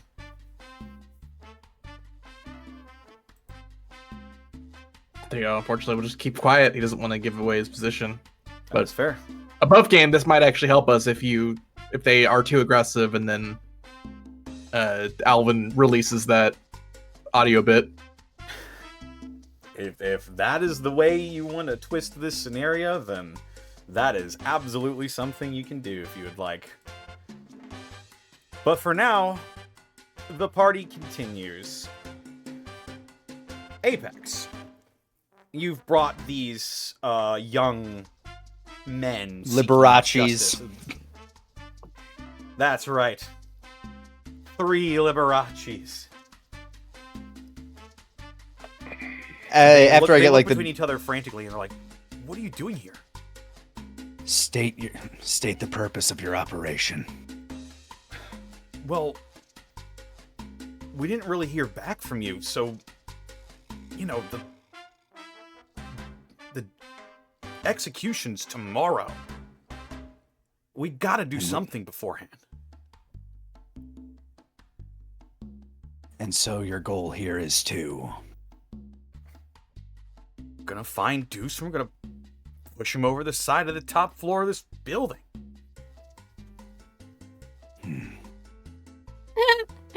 What are you doing here? There's been a complication.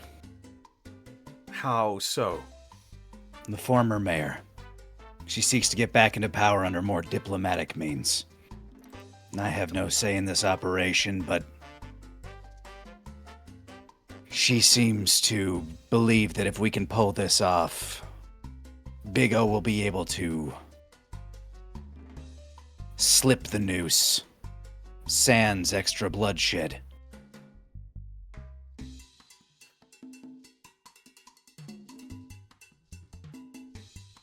That said, if things do fall apart, I was going to shove him over the rail as well, so... Make a charm roll +1. Can do. Because they sort of know who you are now. 7. 7? They look between each other. I mean... We might have been able to help if you had looped us in. There were too many moving pieces on this side, and I didn't want to give away the hand. One called Barry, of your ranks. Barry? Yes. The rat's back in town? Mm-hmm. He was the one who put us into this operation. I don't trust him. And I have a hard time believing that he doesn't have ears within your ranks as well. What the fuck? Well, what are we supposed to do now? We're in here. We've got our disguises. First things first, don't travel in a large group. You'll give yourselves away. All right. Maintain a patrol. I have ears upstairs. Should things go south, if you hear trouble, then proceed with the mission that you were given. We'll do our best. And they sort of look between each other. All right, I guess we'll split up. Do you want us to stay on this floor? Do you have a radio frequency? Any means of communication while apart? No.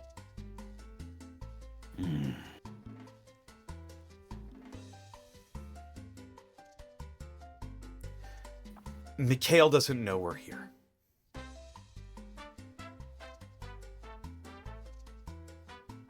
Who authorized your operation? We came here of our own volition. We're just... Then for now, spread apart.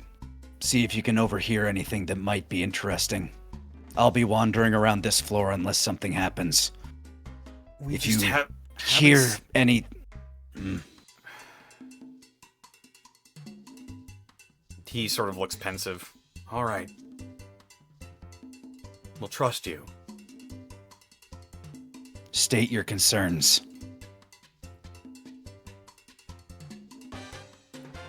You're just working with a guy who just doesn't care about people. And the former mayor who started all of this to begin with. It's just a little... He sort of tilts his mouth and, like, looks away. Out of character.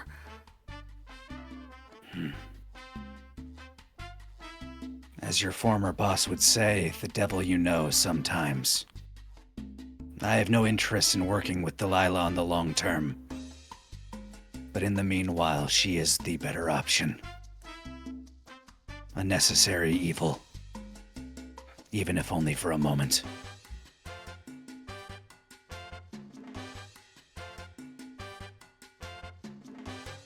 Necessary evil. Okay. We'll play it your way. Keep your ears open. If you hear anything, find me on this floor. The three of them nod in unison, and rather than disperse in one big group, they file out one by one. They wait a couple of seconds, and then the rest of them disperse. I will go ahead and I will give them new positions on the map. And I will make my staggered leave and go back to my normal patrol. Not reporting that they are here, so as for Barry to not overhear. They are now part of my contingency.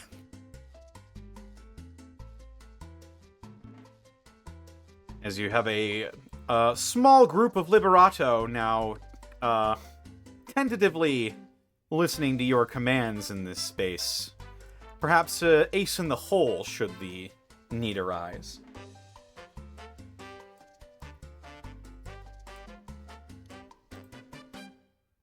The night moves on.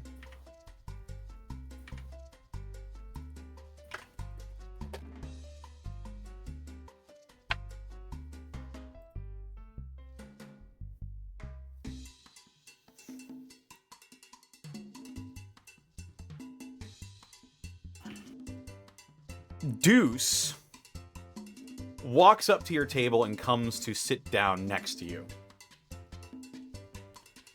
Whose table? Next to Louise. Oh, great. You can see him starting to get a little bit red in the face and red in the nose. And there's the lovely bartender that's been serving me so well tonight. Oh, sir, you flatter me. You thinking of getting a few more? Yeah, I think, what do I want?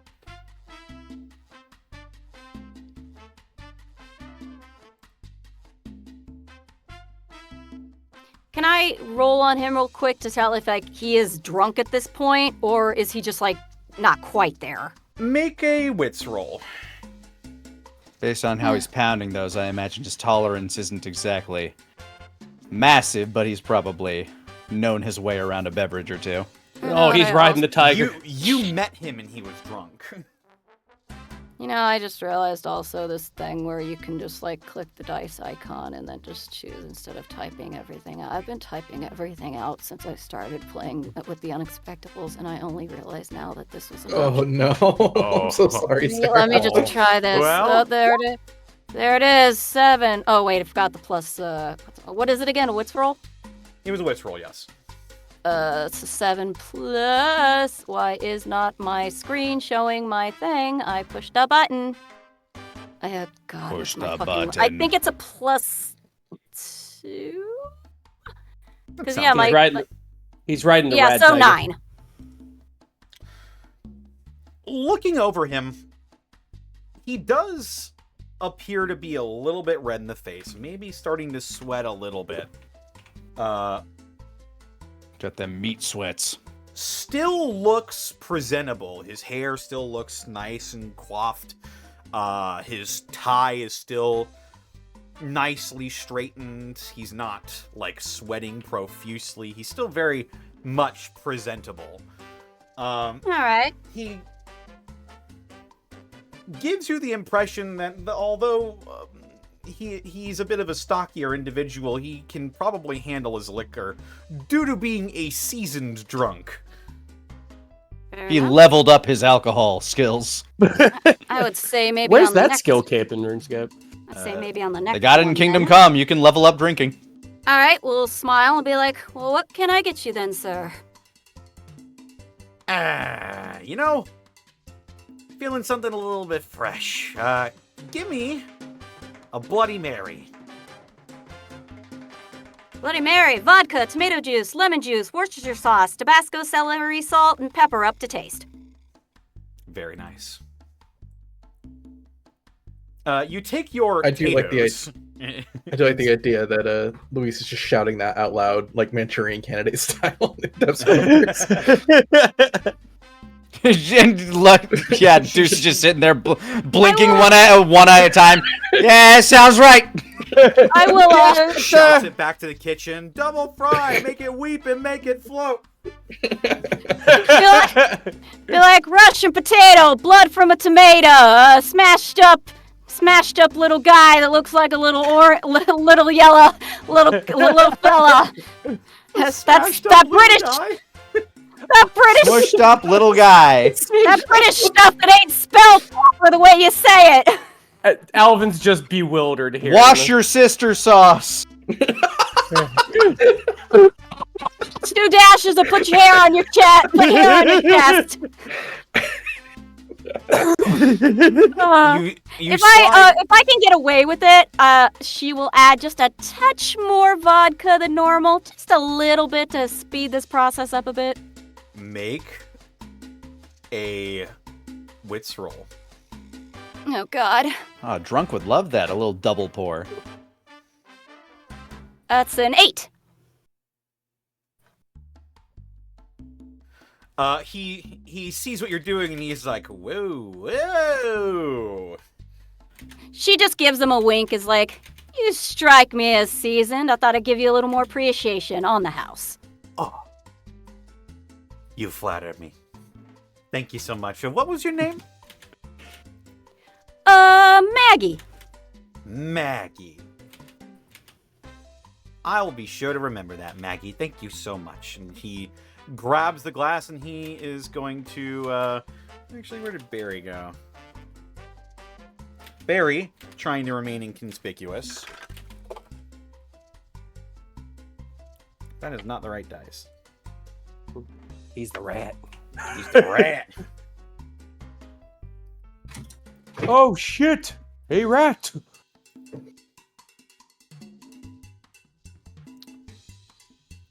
Barry is actually going to walk up and join you at the bar.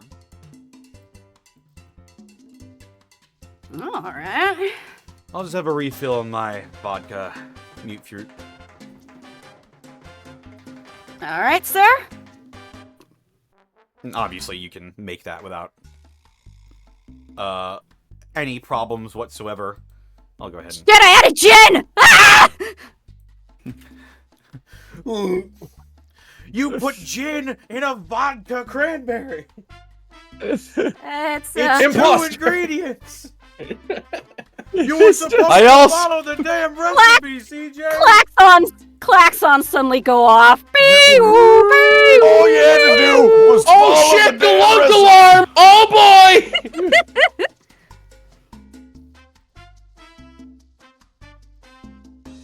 I give that to him.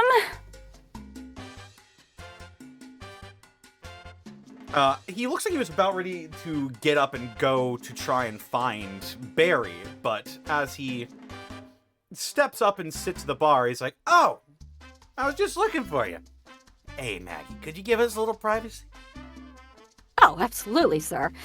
She will turn and go what looks like to be, out of earshot away from them. Okay. And as she goes, she'll murmur through the earpiece to Barry. I think the next one's gonna be the one we should put the stuff in. Try to get him to, as I said, try to get him to get a drink that's got something bitter in it so he can mix it.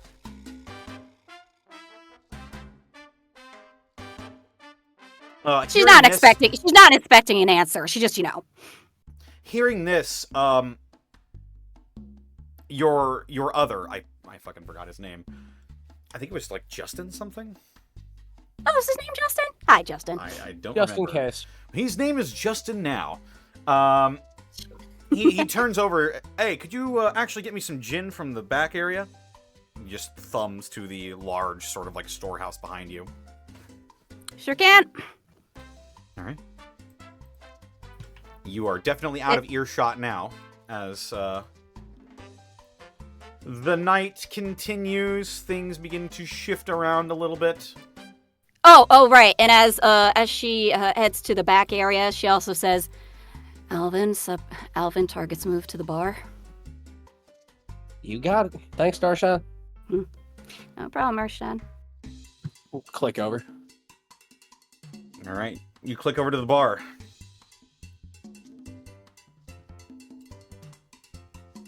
Give me one moment. No problem. Ugh. Barry looks over, or Deuce looks over to Barry. Yeah, well, it's been on my mind. You've been, you said the boss put you to good work, and I was, sort of nodding and thinking about it, and, well, you accepted my invitation, and, I'm thinking you may have a slot to, you may have to fill me in on what kind of stuff that is, because I've got a nice little number 2 spot next to me, Barry. I'm not above a little nepotism to get you slotted in right next to me. Barry replies, I've been considering it, not gonna lie.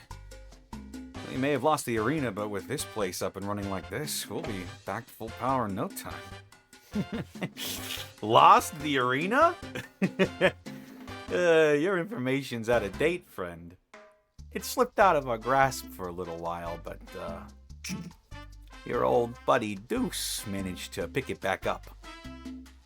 See, apparently, Oland made his way to Riverside and started a little life for himself, slinging soda for chump change. He wasn't ready to step back into this life. His little hero friends got into his ear and told him he could make something of the family, do something better.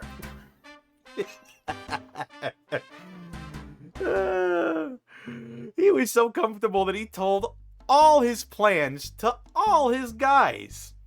Some of which weren't exactly his, if you feel me.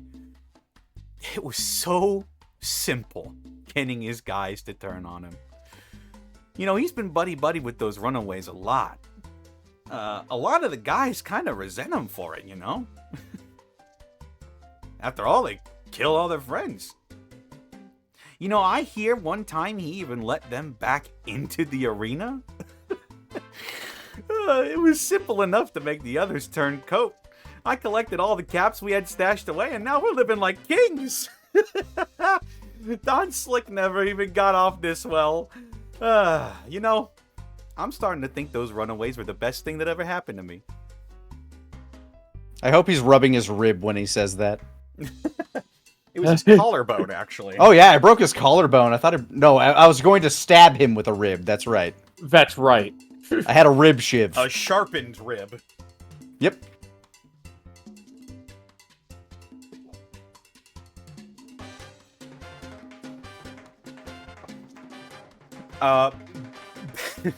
Barry will hold up his vodka mute fruit and says, "Cheers to the runaways." Deuce holds up his drink. "Cheers to the runaways." They clink glasses. I just imagine Alvin taking a swig from a flask. Well, I didn't expect that to happen. Let's see. Record that for posterity. I'm considering recording it because he did say a couple of things.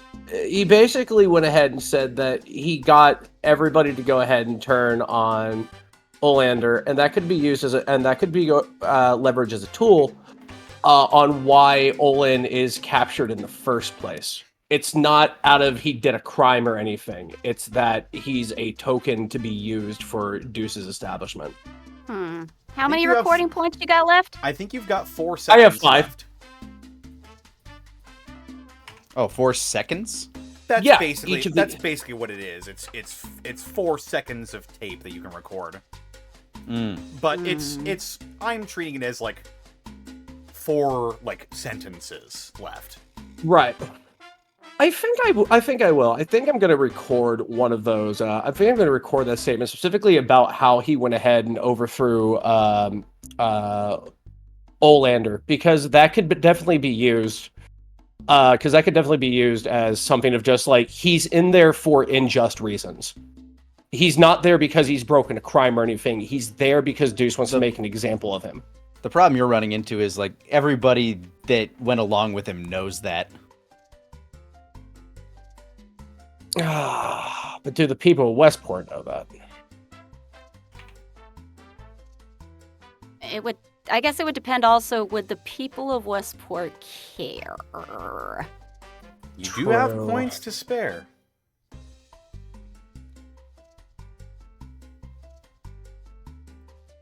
But this could also be turned as a way. This is a great question. Wait, did the people in Westport dislike the Runaways? I can't remember what our status is here. Or what our reputation is here. Because Cheers to the Runaways might get it there. Because how I'm thinking of this in my head is that especially the thing about the Runaways. Okay, so Olin's there for unjust reasons. That's definitely something. But that could also go ahead and be gone ahead and seen as a way that the people of Westport, Deuce clearly doesn't have their interest in mind. We're mixed here. I mean, to be fair, taken out of context, any kind of the right sentence about praise for the Runaways could go over badly in Westport. Because you're only recording that. You don't have anything else being like, oh yeah, they got me and Cootie. If you just be like, he likes them, and Westport's like, the fuck? I don't know, though. He also still hasn't had the yap juice, so maybe the juicy stuff still hasn't shown up. Yeah, I think I'm gonna hold off on this one. I'm considering there's a couple of things here, but it's too muddled to really say. Yeah, I'll go ahead and let this one go. Yeah, that's my answer. I'll see what we got when we got some yap juice running through them. Apply the Jabberjaw. Jabberjaw. Nya. He's wanted in 20 states. Ain't I a stinker? I'm a stinker indeed.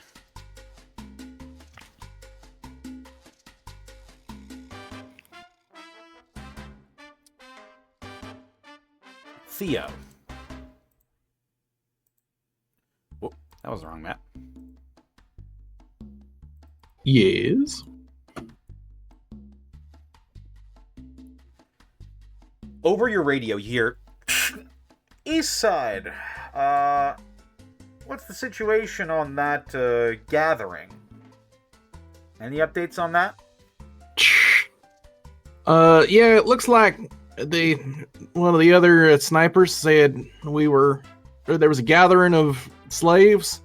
Sent somebody down there to disperse them. Looks like the boys down near the lobby got them moving around, at least away. All right. If the situation changes, let me know. Otherwise, update me in, let's just say 5 minutes. Roger that. You begin looking over the whole of Westport once again through the scope of your rifle. Give me another wits roll. Wits roll coming in. Come on, Dio. 9. 9.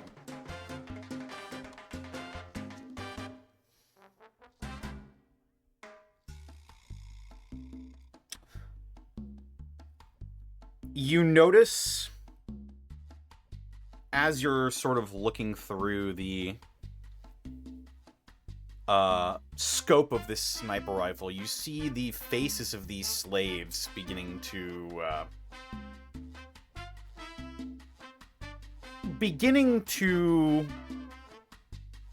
turn sour as a full-blown argument is now broken out. You can actually begin to hear the shouting. It's not legible, but you hear, like...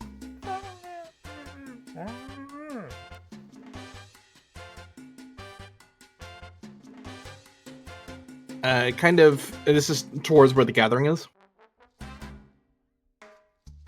This is coming from the gathering. Gotcha. Over at the runaway radio, we might have a bit of a situation. Looks like a bunch of slaves were outside the front lobby, and they were just gathered there, not causing anybody harm, but looks like the guards are trying to put the boots down on them.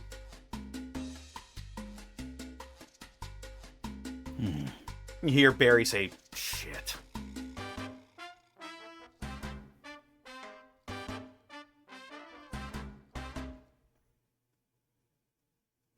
Not sure what else we could do, but figured I'd let you know what's going on.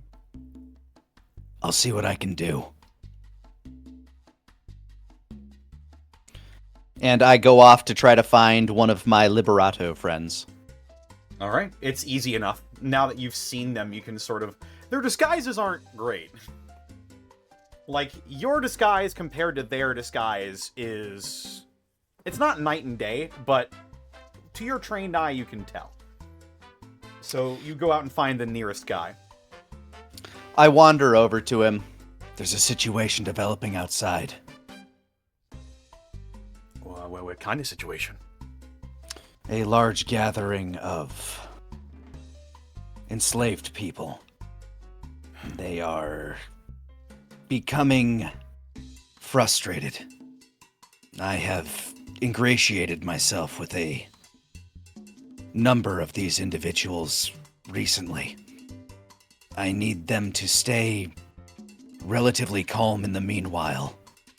Would you be able to go out there as a peacekeeping effort, subtly hint to a few of them that the Apex has things under control, and to stay calm and wait?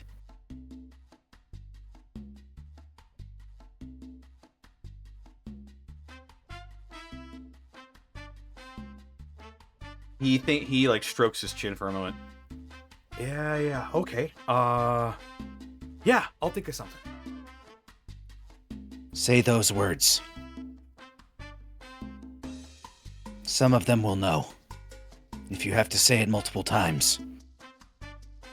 Act as though you are trying to disperse the crowd. But don't harm anyone.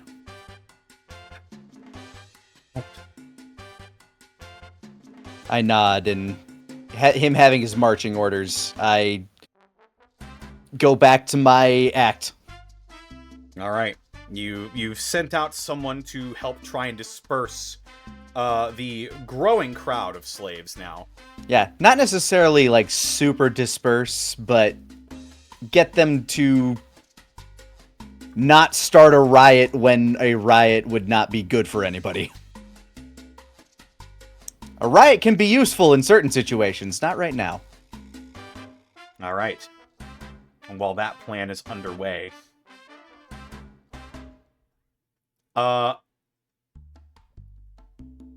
you send the guy down, and out of the corner of your eye, you see another full-fledged member of the family by himself, sort of beginning to make his way down. Like heading downstairs towards ground level, or heading just... downstairs towards ground level, yeah. You are right next to that empty office space. And you see an opportunity. I kind of flagged the guy. You wave him over and he, like, double takes. He's like, What? I got orders. What do you need? There might be a situation. Come here.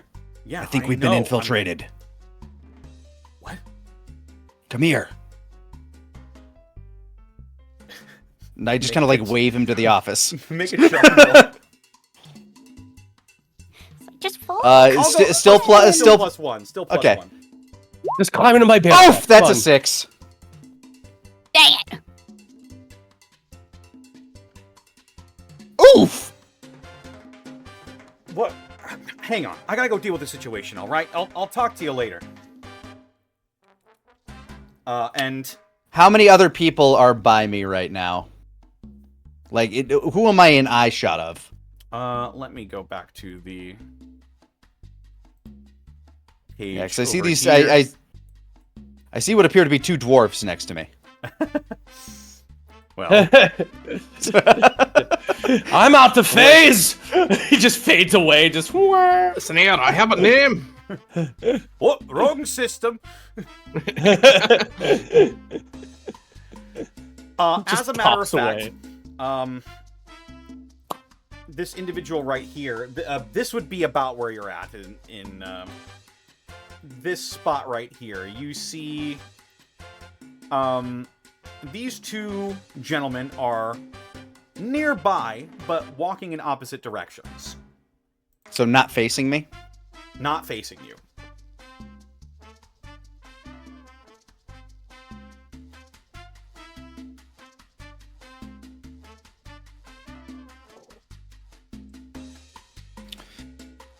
Okay.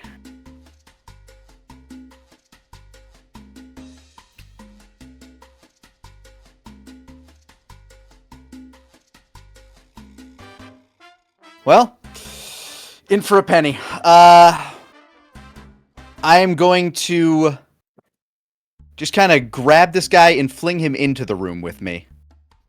Okay. It's important.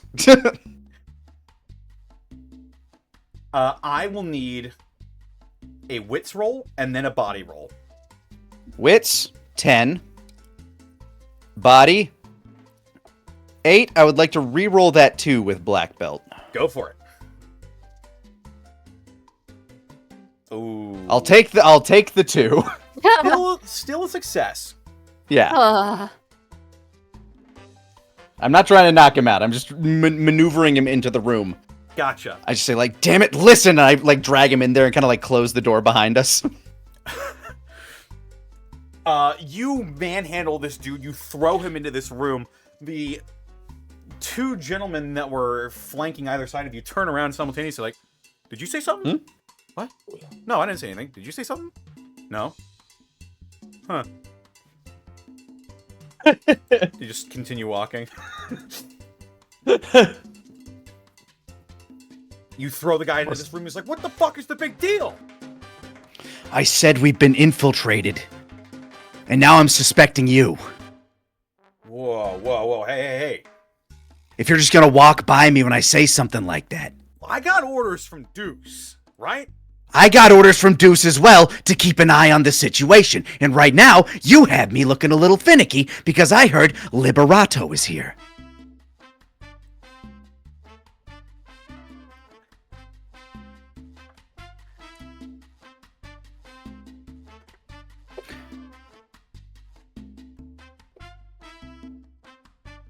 Who the fuck is Liberato?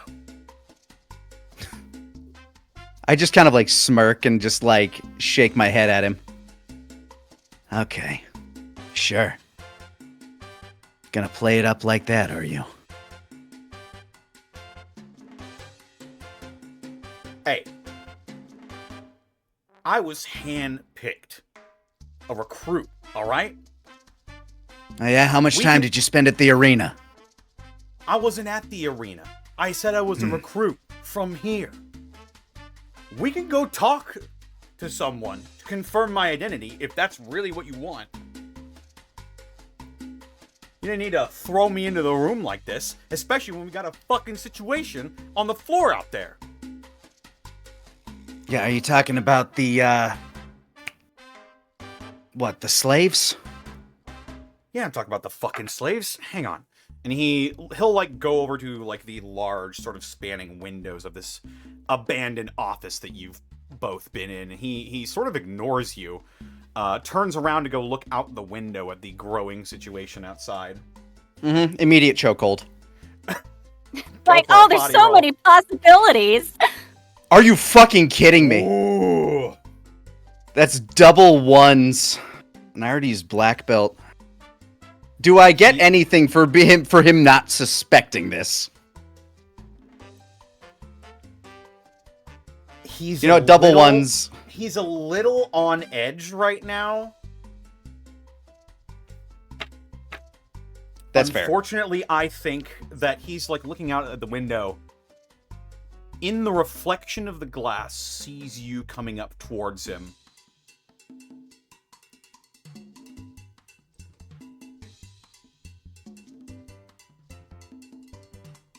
Yeah, My surprise attack failed. He whips around and cracks you in the chin with the butt of his rifle. You know, I'm starting to think that maybe we have been infiltrated. As he loads a chamber into the round of the machine gun that he's got. I am immediately the workings of this gun. It is a Thompson machine gun, like with a big circular barrel mag. Okay. My next attack is going to be. Oh, he loaded a bullet in the chamber. Yeah, it looks like it was like unloaded and unchambered at first, but now that danger is present, he has loaded a round into the chamber and is ready to fire. And there's no... God, the firing pin on that is interior. I think.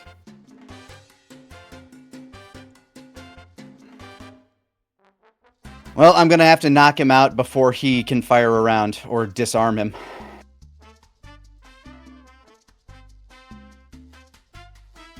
That's gonna get messy. Oh, those are my only options. Oh, also you take 2 damage. Yeah, that's fine. I will pull open my sheet. That's a very... Oh, that's not what that is. There we go.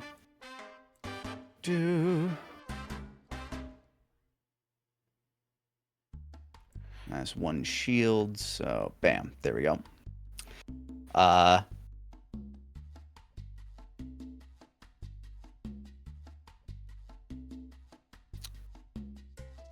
Trying to think of the best way to play this out. Specifically, the way to attack.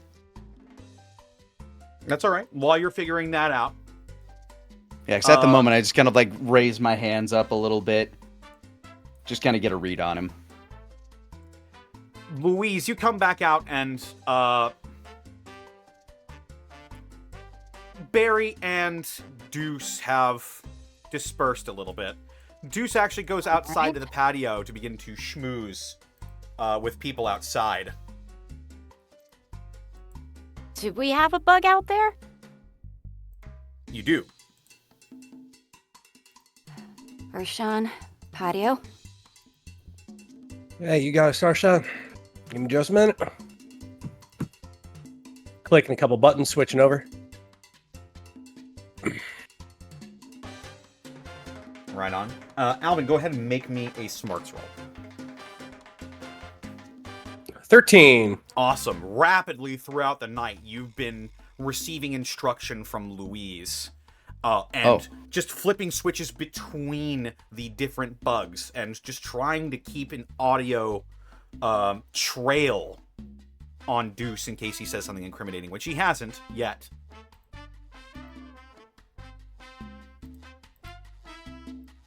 But he seems to be talking again with a couple more investors. Barry goes up, pats a member of the family on the back, shakes some hands as well. A couple people seem to recognize him, actually.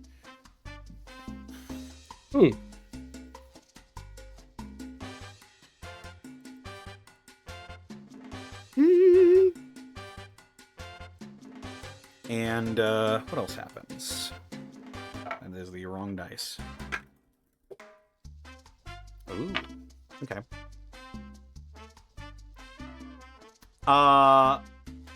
Members of the family begin to file out. Ooh. Elongated. Begin to file out of the lounge and begin making their way downstairs. It might be a little bit before they get there, but in the interim, Theo. Well, before we switch, Louise will make note of that and sort of to everyone be like, got some family moving outside. The room might be going downstairs, just as an FYI. Not knowing that Apex is in the middle of, like, what he's in the middle of. Apex has his own adventures. Don't worry about him. Apex in the Wonderland Adventures. I also realized there was a perk I didn't use that I could have used, but you know what? I'll hold on to that in case my next gambit fails. Okay. Fair. Fair enough. Theo.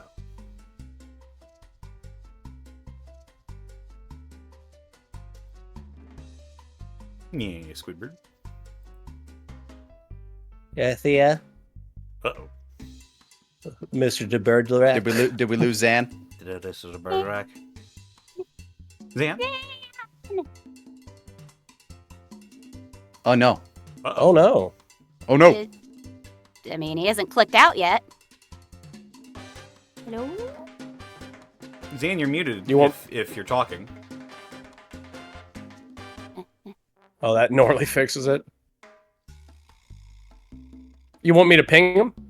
Yeah, if you can see like his he might be able to online guess. icon. He might know. I will. I'm just gonna.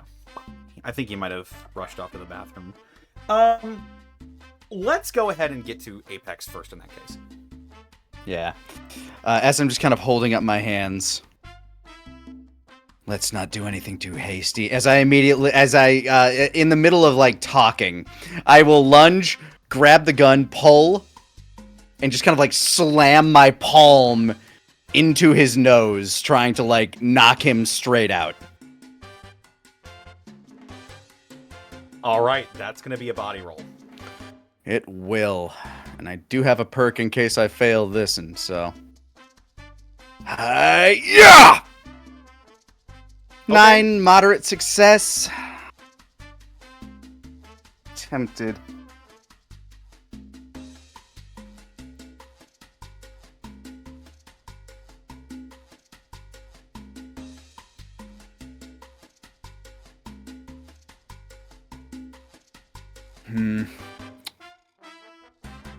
Connor. Yes. If I'm willing to take full damage on whatever melee attack he does, can I not have him shoot that gun?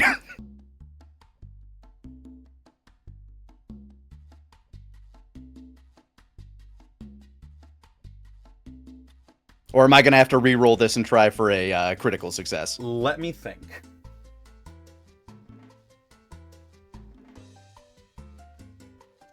So. Interesting gambit, Clayton. Let's see how it pans out.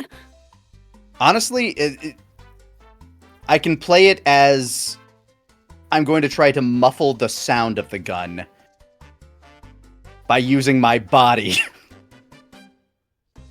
Okay. So I'll take the damage, but I'm gonna muffle that sound. I will do you one better. Okay. Let me just look up some notes that I haven't used in a while. I kind of love you're basically doing the get down, Mr. President, against the muzzle of a gun. And I mean, this guy's got a clean shirt. You've heard of throwing yourself on the grenade? Try throwing yourself right in front of a rifle. On the barrel.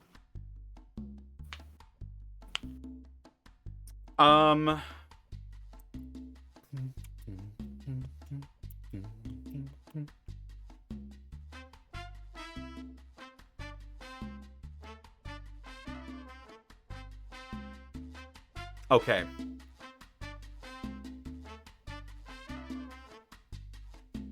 Okay. Here's how this is going to go. Okay. You grab the machine gun and you pull it and him towards you simultaneously. You reel back with your palm and you just smash his nose in. Immediate gout of blood as he staggers back. As he does, his finger clips the trigger. Thinking quickly, you bring the explosive components of the barrel into your body to try and muffle the sound. You hear and feel a muffled fuck. Ooh. The member of the family is lying unconscious on the ground. You unfurl your hands and uncurl your body, and you see a massive hole in your abdomen. Your torso is considered crippled, and you are bleeding. You will have a -1 to all of your body rolls. And you will be continually taking damage. Oh. I just kind of like I kind of Hello. welcome Hey, back. Zan. I was getting I a TC connection. I could not reconnect. damn. Oh, okay. Fair enough. I kind of I feel the like throbbing, pulsing pain in my abdomen as I just kind of like hold my breath for a moment, try to stop the ringing of pain going through my ears. I listen for a moment, and as nothing comes in or like checks in on us, I slump down and start unbuttoning my disguise. Theo. Because I'm gonna need to change this shirt, and I start to try to like dress my wounds with my first aid kits as best I can. Theo, you, through the scope of your rifle, see a small flash in one of the office buildings in the Gold Tower. Oh, how much damage did I take, by the way, from that initial? You took 3. But you are going to be taking more unless you dress this wound properly. Because Considering this isn't like a this isn't like a Yeah. bullet wound. You contained an explosion with your body. Yeah. I'm saying this is like sans armor. I just kind of like, because the coat is the part that blocks the damage, and I negated the coat aspect of it. Yeah, Zan, are you there? Yeah, I'm here. Yeah. Through the scope of your rifle, you see a brief flash in one of the office buildings. He's gonna move the rifle over towards that area. Immediately, you see a member of the family in the process of hitting the floor. And you see Apex with a rapidly expanding bleeding wound sort of hit the floor at the same time. I just kind of slumped down a moment later. You hear a knock behind you. Fuck. Apex hears a knock, or Theo hears a knock. hear a knock? Okay. Before he moves up to answer, he's just gonna go over the Runaways comm. Somebody check on Apex. And he's gonna turn. I reply back. I'm fine. Continue mission. I'm gonna turn off my radio or Runaway's radio, and move over towards the door. You open the door, or do you open the door? Yeah, Theo's gonna open the door. You open the door.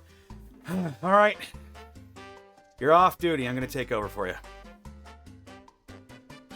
Didn't you? Are you certain? Yeah, it's around that time. He's gonna kind of look around towards the sky. Feels like it just got on. Yeah, well, I guess time flies. I figured you'd be bored up here.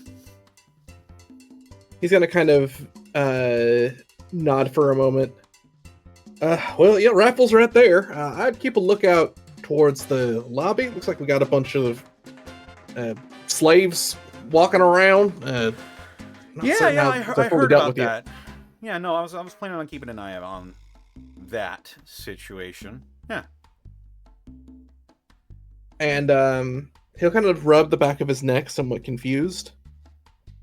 Say, you know where I can get any medics around here? Medics? Got an old war wound acting up. Ah, here. You could try checking the barracks. The city guard might have some medics, but other than that, I think our chem guy just like up and left.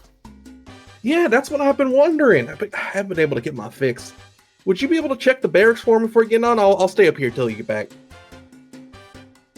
I mean, you're off duty now. You can go check the barracks yourself. Yeah, it's my leg. It's difficult to walk up and down the stairs till I got my hit. Make a charm roll. Charm, got it. 12. Nice. Woo! Nailed it. Yeah, you know, you're right.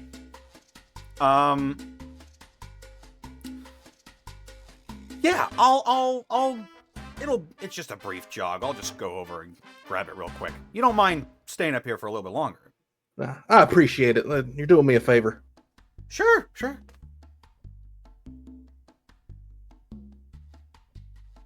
Anyway, as soon as he right leaves, Theo will close and lock the door before going back to his position quickly. Closing to and look in on locking the door. Apex. Yeah.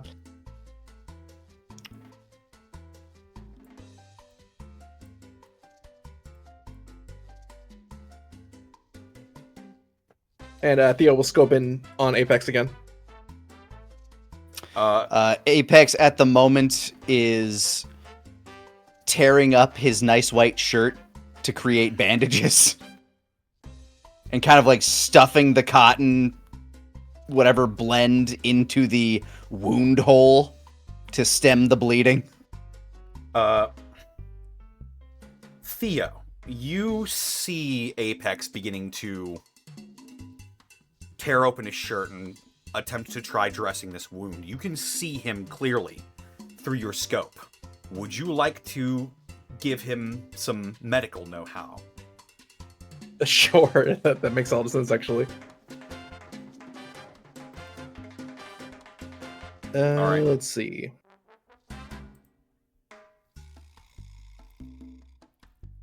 Oh, right. We'll go ahead and what do you say to Apex? He's going to kind of look over. Is the person that the other side of the altercation can Theo see him? They have not moved. He is either unconscious or dead. It is unclear. You said you were knocking him unconscious, so he is that. Well, I also took a blast in my gut, so there might have been some unnecessary muscle flexion. Check his body for steams first off, but secondly, you're going to want to try and... Was it your torso? It's hard to see. Gut shot. Oh, that ain't good. That ain't good at all. Check him for stems, and if you can, focus on stitching yourself up. There might be staples in one of those desks. I look over at like the tossed over office and I nod. Will do. As I finish kind of like stuffing a bit of that cotton into the wound. And I look over. First of all, I wipe my hands on like the rest of that like material that I have so that my hands are like as little bloody as possible. Fair. And I just try to look over this guy to see if he has any like healing chems or anything on him. Just like blood trickling out of his nose, eyes rolled into the back of his head. He is out. Go ahead and make me a strange roll. Strange. Ooh. 2d6 plus not. 4. 4. He doesn't have any meds on him. Does he have anything on him? He's got like a handful of caps. He's got maybe like 5 caps. Any spare rounds of ammunition? Other than the Thompson machine gun he's got. He doesn't have any spare. He doesn't have any spare ammo for it. It does not seem like they were anticipating a huge thing to happen, so he did not bring a backup magazine. Apex remembers back to when he needed to get healed from bleeding previously, and the cauterization. Are you about to do what I think you are? I am. Excellent. I am going to take one of the bullets from the gun. You unchamber one of the bullets from the magazine. And I will dismantle the bullet itself. Just take the round cap off it however I can. And I am going to look anywhere for something that I can make a spark with.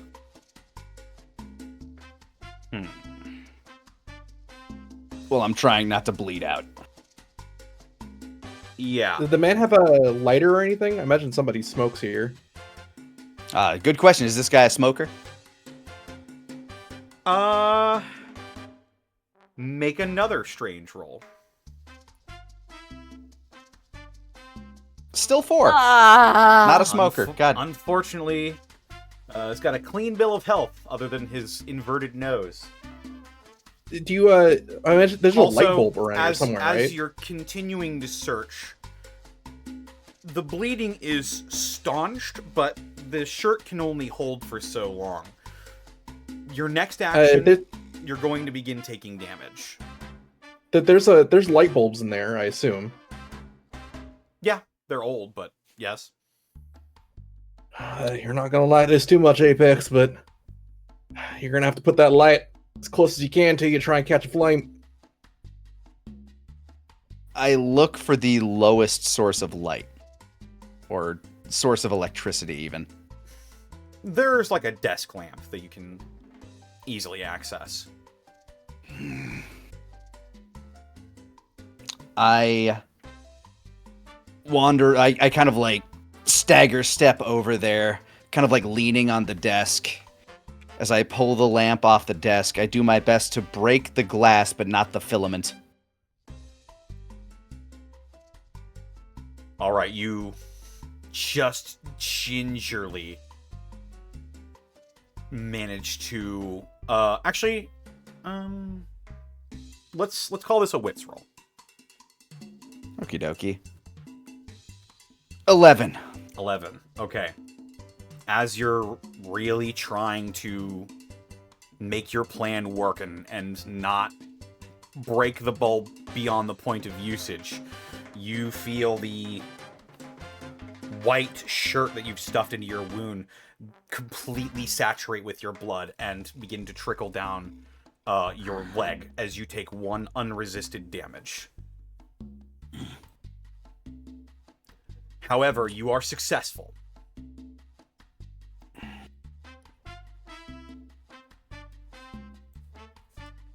Theo, I would like you to roll me smarts. Okay.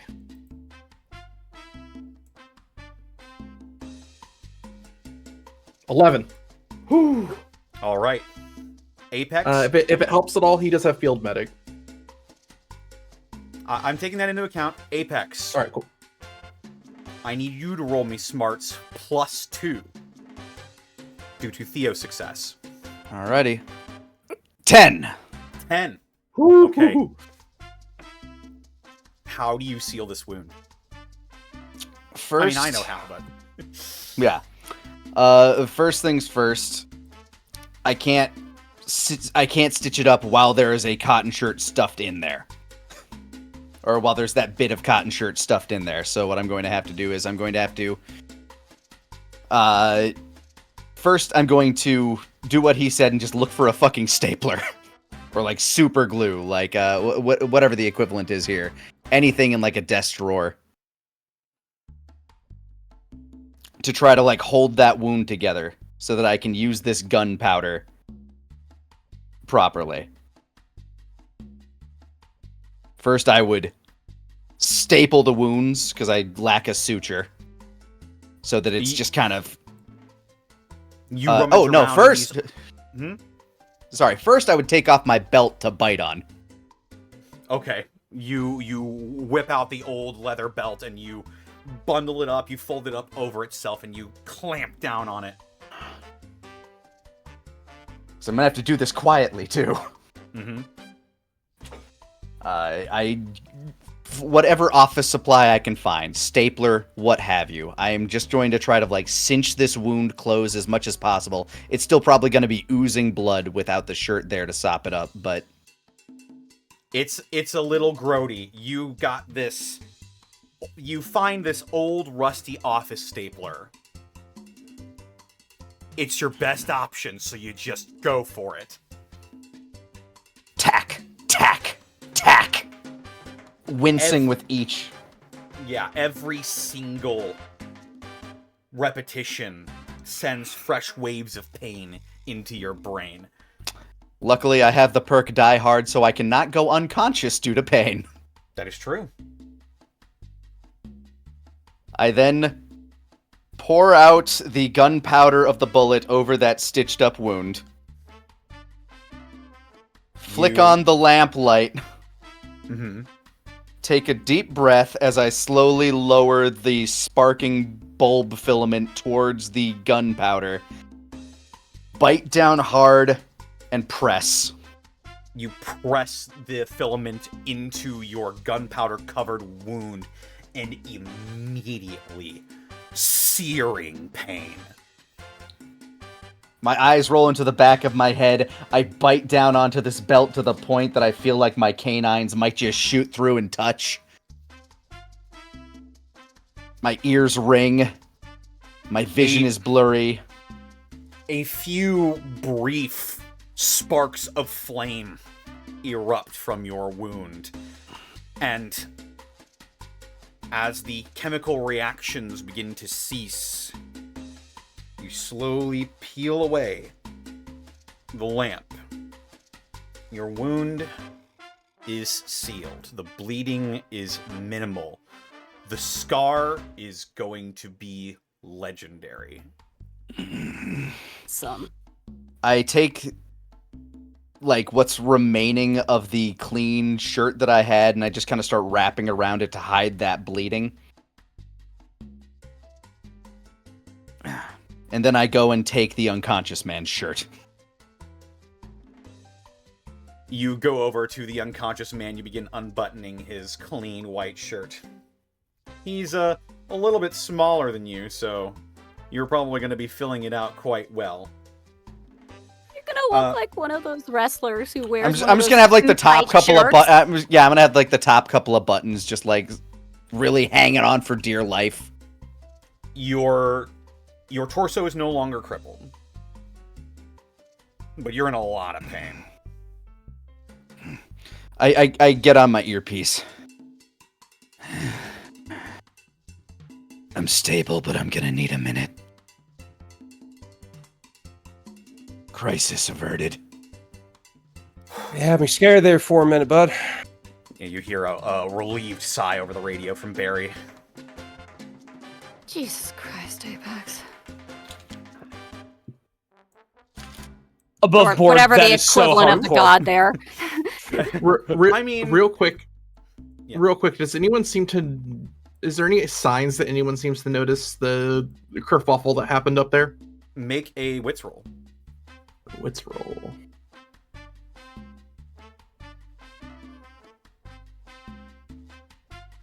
Come on. Oh my, 12. Oh, damn, dude. You were locked into this scene watching Apex do this ad hoc surgery on himself. You cringe when he grabs the stapler. You wince when he pours the black powder into his wound. You know it'll hold. For how long? You're not sure. If I have to But- get into combat, I'm gonna open that shit right back up. It suddenly occurs to you that altercation may have made some noise. You begin to pivot left to right with a rifle, looking through the scope. You look down and you see the crowd beginning to disperse. You see a lot of angry, frustrated people, but it does not appear anything else has occurred. It seems like if there was any noise created by that altercation, the growing issue outside was a big enough distraction that it doesn't seem like anybody noticed. Well, it looks like if anyone noticed it, all eyes and ears are outside rather than wherever you are, so we may have gotten away with it. Good. There's gonna be someone else coming up here to take my spot soon. I'll try to stall him as long as I can, but I already stalled him once. All right, maintain as long as you can. God bless it, Apex. I'm glad you're okay, buddy. I really am. This is a hell of a thing. I'm going to, as I kind of redress myself, making sure that my wound is properly bandaged so I'm not bleeding through anything right now. I'm also going to make sure that this guy ain't going nowhere. I just kind of stand over him. You see his chest rise and fall. Occasionally he'll turn, spit up a bit of blood. How much longer does this operation going to be running? Judging how long is the party been in full swing and etc. At this point, it looks like things are beginning to quiet down. You look out the window and you can see people beginning to leave. I'm going to take his belt and make sure that he is bound so that at the very least he's not going anywhere for the remainder of the evening if he wakes up.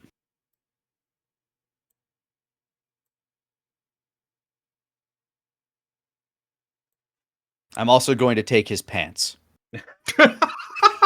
Just as an aside. Leaving him now you take off his shirt, you take off his pants, and I'm going to leave him with no semblance that he is a member of the family, basically. gotcha. Now if he cries for help, he will be embarrassed if someone finds him. You take off his jacket, you take off his pants. For some reason, he grows a gray t-shirt. I'm not sure what that's about, but... Oh yeah! Oh my god! All of a sudden he's wearing. I'd leave him with a I'd leave him with a tank top. He'll be fine. He grows a great Please tell me. Out of your inventory. Please tell me I was not the only one who, for a very split second, thought you were gonna say for some reason, and he suddenly gets a hard on. Oh man, he's into this. Why? It's perfectly natural for boys his age. We haven't installed that mode. God. And I do take his gun To Excellent. better complete my and his hat. To better complete my facade. There you go. Oh, and if he had a radio, he doesn't have it anymore.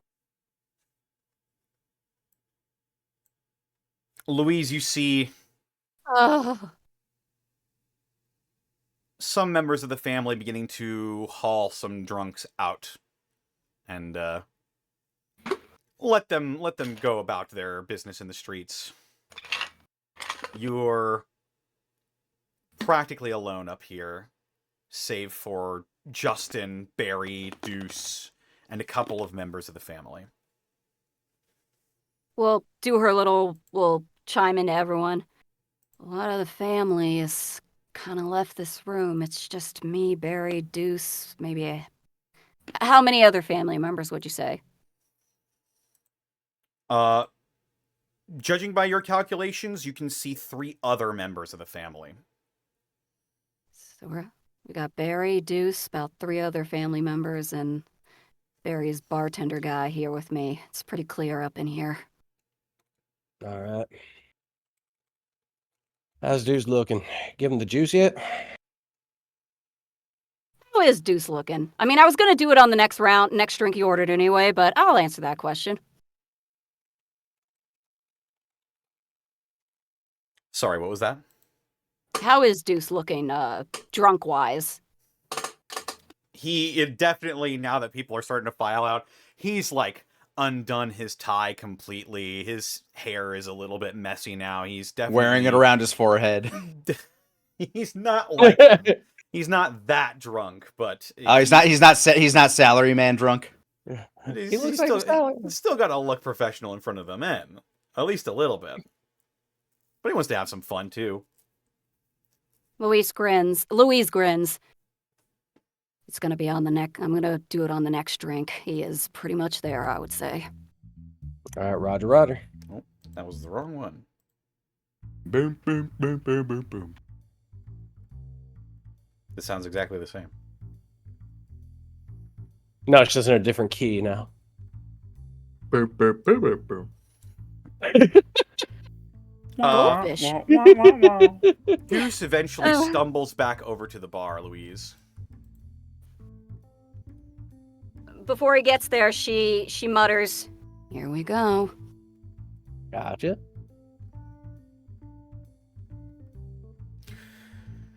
How you doing? Margaret? Maggie? Maggie, sir. Yes, Like I knew it. See?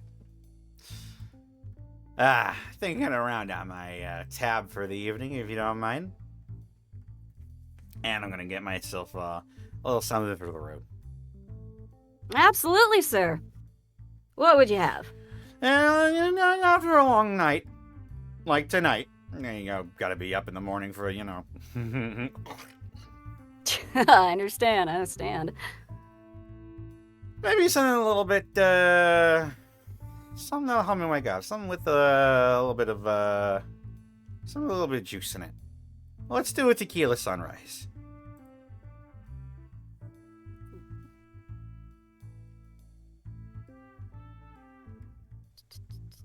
Oh, those are good.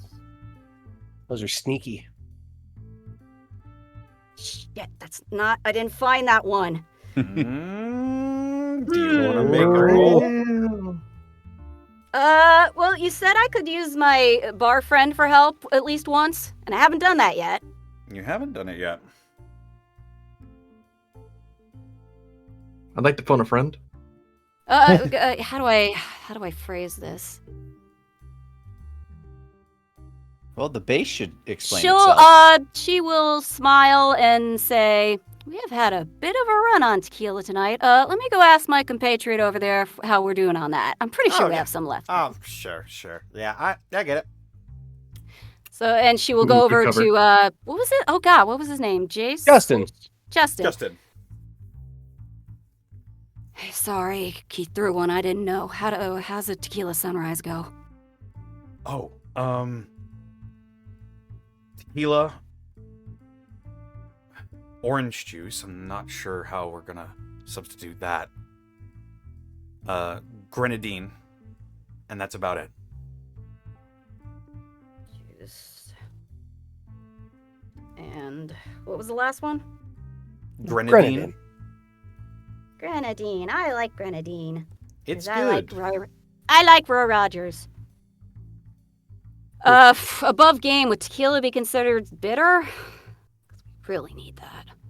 I find it bitter, but like it's a preference. I think tequila's more of like a funky sort of taste. It's floral. It's very floral and acidic.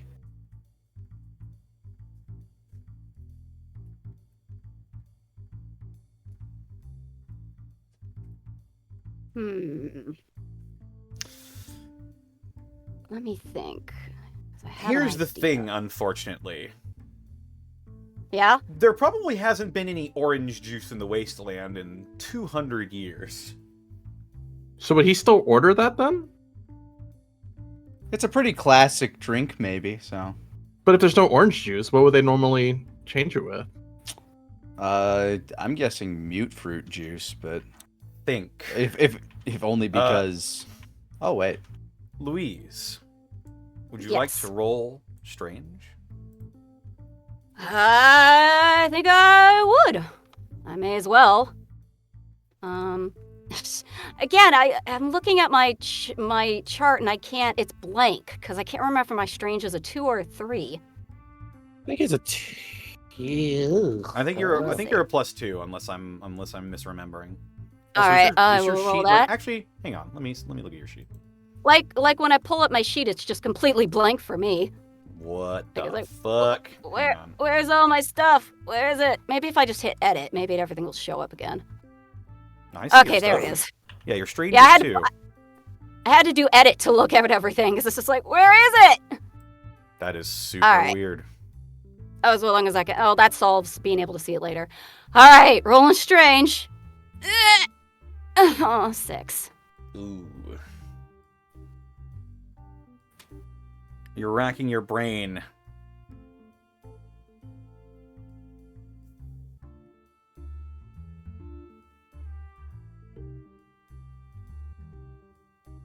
And nothing is coming up.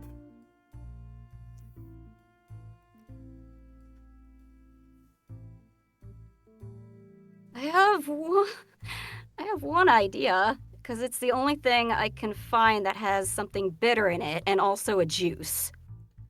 Would the Wasteland have lime juice?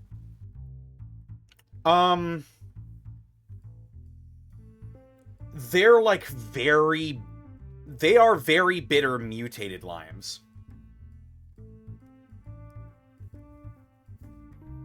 Oh. Okay.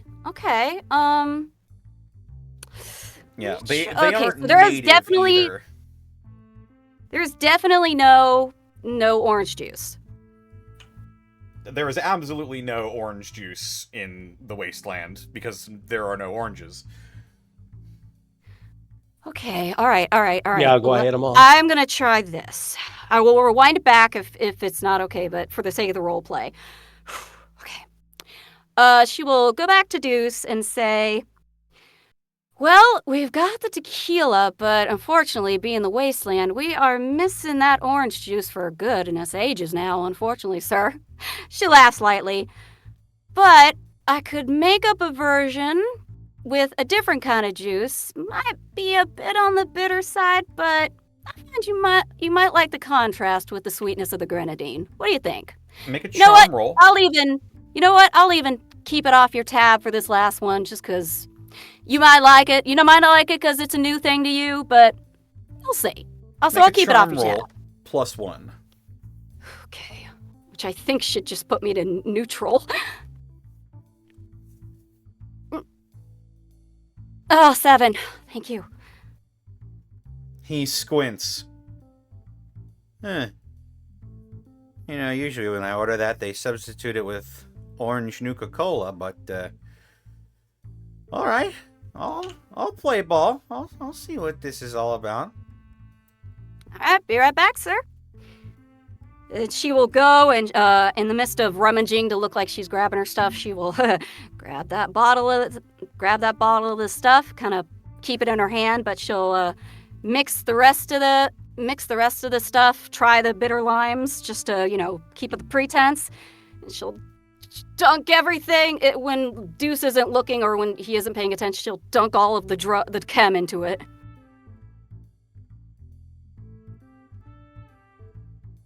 All right. Whew. You mix up this Louise special. Courtesy of Vault Town.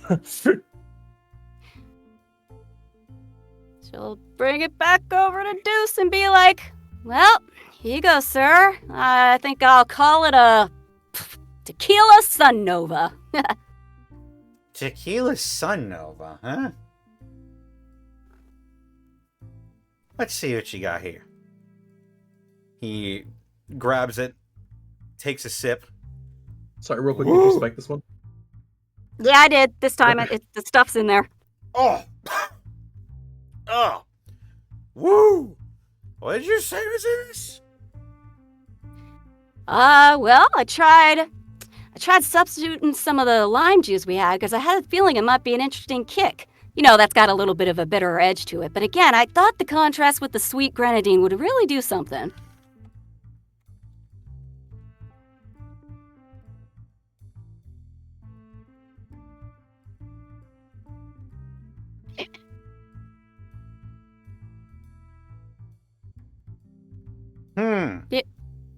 That's all yay.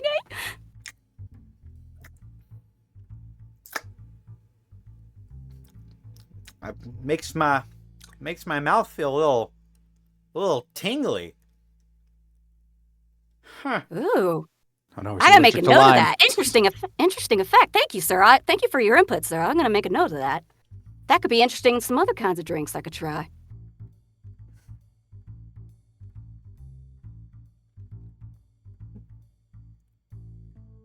Well, maybe I'll have to try some of those another time. Oh, She smiles my real wide and friend says, Barry's well, over here. Hang on. oh, of course, sir. I gotta go She see- waves him goodbye. Yeah, she waves him goodbye and says, thank you, sir, for being a good sport. Yeah, sure. Hang on. I just need to go see if I want to kill this guy. And What now? Barry will begin to stumble his way outside, and Or you mean, Deuce. yeah, Deuce begins to stumble outside.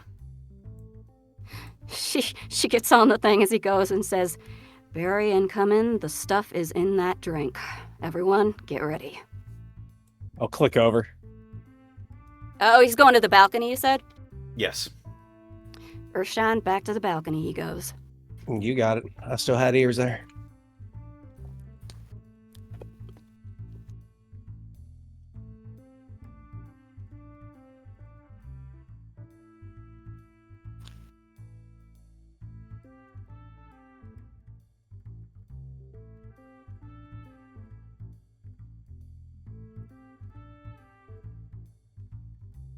You listen in, and Barry, ooh, that breeze feels fantastic.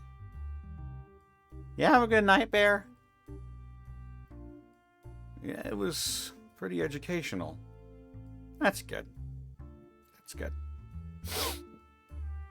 So, what do you think about my offer?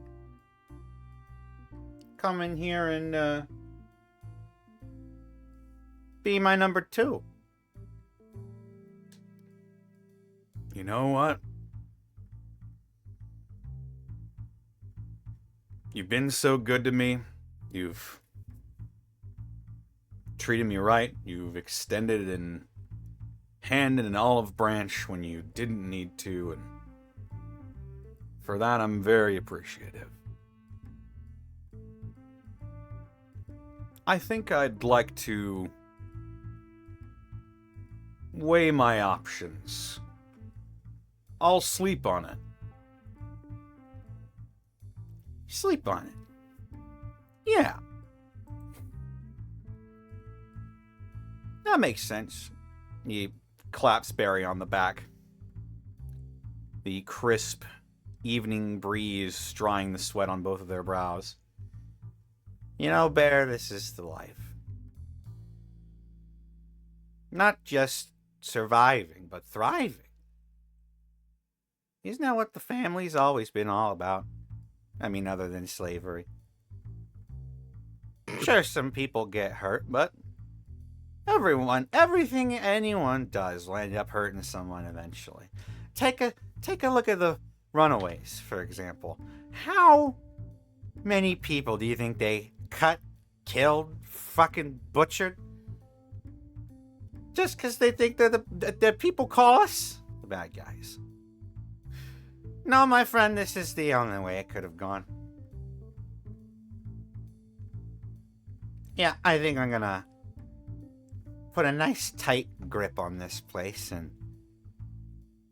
make sure what happened to the Dawn doesn't happen to me. Think I'm gonna start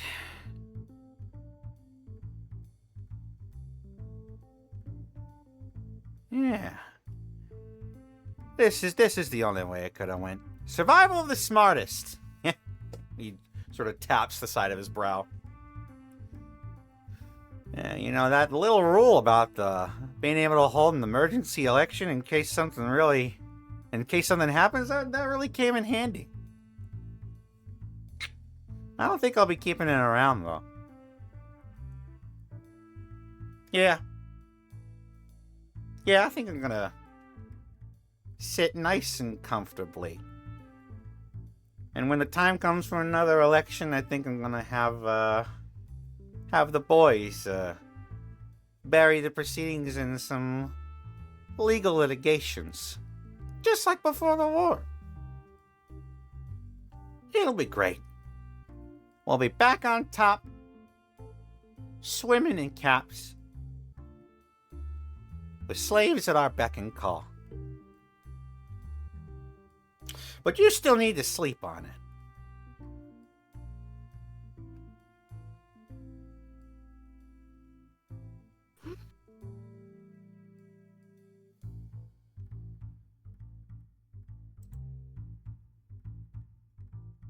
Barry looks over at the other member of the family sitting at the table behind them.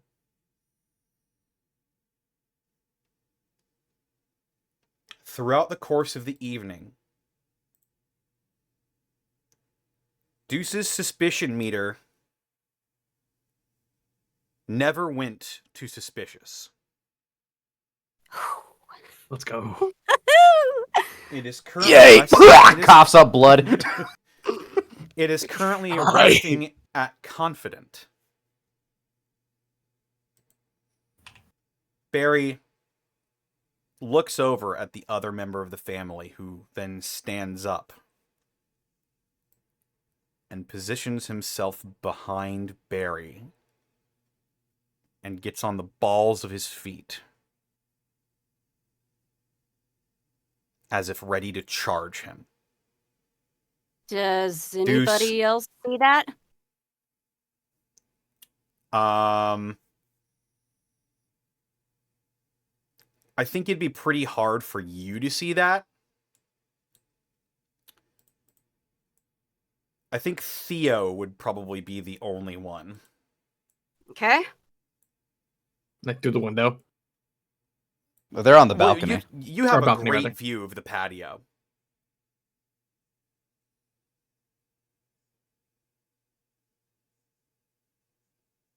Theo's gonna call out, something's happening on the patio. I know, I'm listening. No, someone, take a look out there. What's the situation? Shit, I can't move from where I am. What's going on? Apex starts moving. You come out of your office area, tight ass fucking shirt. Begin making your way up the steps. A tight shirt looking guy. Barry looks over his shoulder, or Deuce looks over his shoulder, and then slowly shakes his head. Well, I guess I'll see you in the morning then. Good talking with you, Bear. Yeah.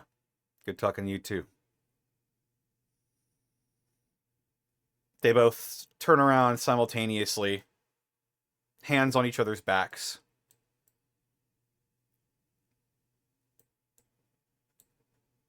And, Louise, you see them both walking.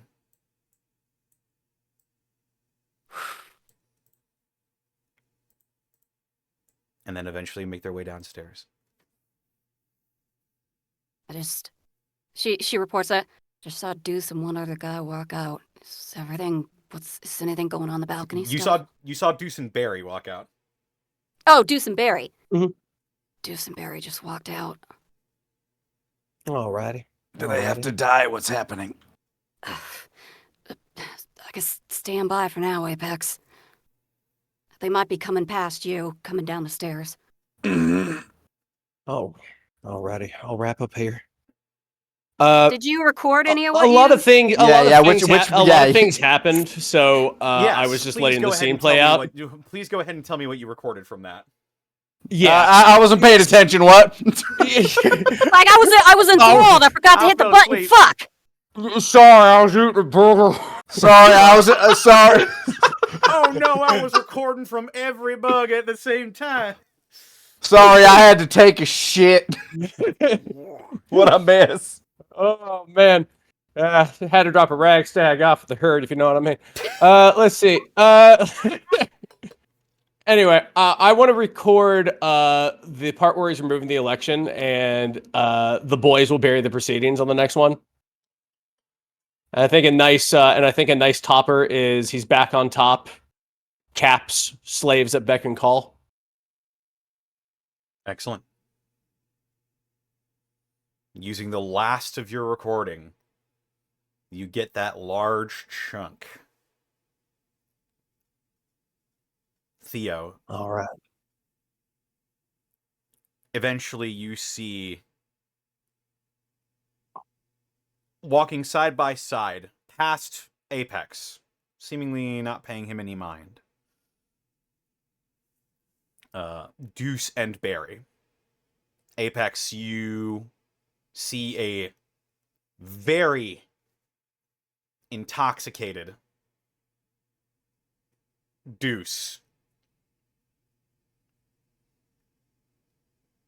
I still look a little pale and probably a little sweaty as I kind of like watch them walk past. Does Barry signal me anything with a look, or does he just like not even pay attention to me either? I think he like looks at you, squints, and then tries to pretend he didn't see you. Barry looks behind him and goes, that guy was sweaty. Deuce, you mean? Oh, yeah. Deuce looks behind him and goes, that guy was sweaty. They got one brain cell. This is a really nice place. It's a shame there's a bunch of tiles missing. Maybe I gotta get some new ones. Yeah. I need to get some new pants, too. Kind of shit myself. Record that. There's no more room. There's no more room. Back it up. I would love that. I would Ladies love and that, though, at the gentlemen, end we of got him. everything, like Kansley writes his slaves, everything, and at the very end, I think I shit myself. I think I shit myself. Unfortunately, he's not near a bug. Theo, you see them exit the gold tower. They shake hands, pat each other on the back.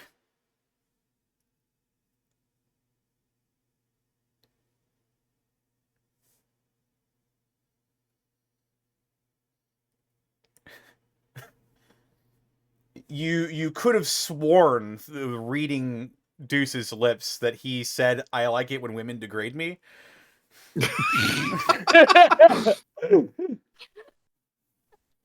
And then they part ways. A couple of more seconds pass, and you hear Barry. Alvin, did you get that? I did, sir. Okay.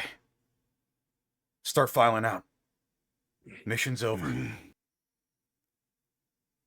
Packing it up. Roger that. And eventually you all make your way back out of the Gold Tower. Various different states of disrepair and frayed nerves, but you performed very well during the party. I need a nap. You And need a we'll prayer and a find stim pack out. is what you need. We'll find out what the fruits of your labor bore next time on Gateway. Don't Woo! don't say Well- bore when I have this hole in my gut. Well fucking done, everybody. Good Hot fucking damn, we session. nailed it. Ah! I gotta consider legal proceedings while I was fucking recording shit. Connor, you were fucking nervous? That was amazing. That was I was great, fucking buddy. nervous. Ah! You fucking knocked it out of the park, Do you homeboy. know how many moving parts were involved in this? Oh, absolutely. You fucking crushed it. You made it look easy. This is definitely need this is definitely a stress test for my DMing skills, I think. But Yeah, you crushed it. That was fun as hell. Yeah, I loved that. The entire time. Loved it. I No am notes. I Full am stars. to the moon right now. Very And well it could- done, Runaways. You performed more than admirably. We nailed it. Even when it looked like things were starting to go sour, you managed to keep a lid on everything. Thus, I like proving how that a the ma- Runaways are not just murder hobos. I like that a lot. We can be deceptive murder hobos. I I mean, like that- Apex looks like one. Apex looks like one, but come on. I look like John McClane walking out of this shit. We're murder homeowners. That's True.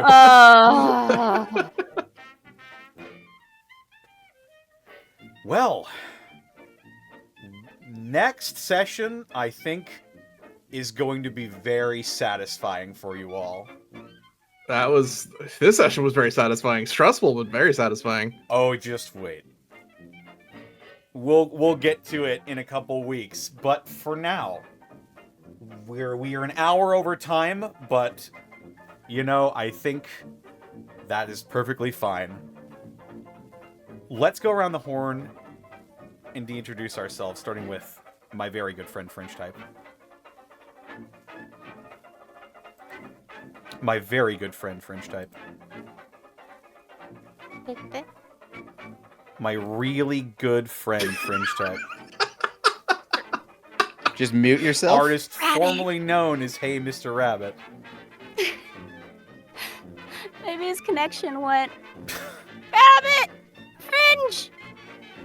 Mr. Fringe type! Mr. Fringe. Fringinator!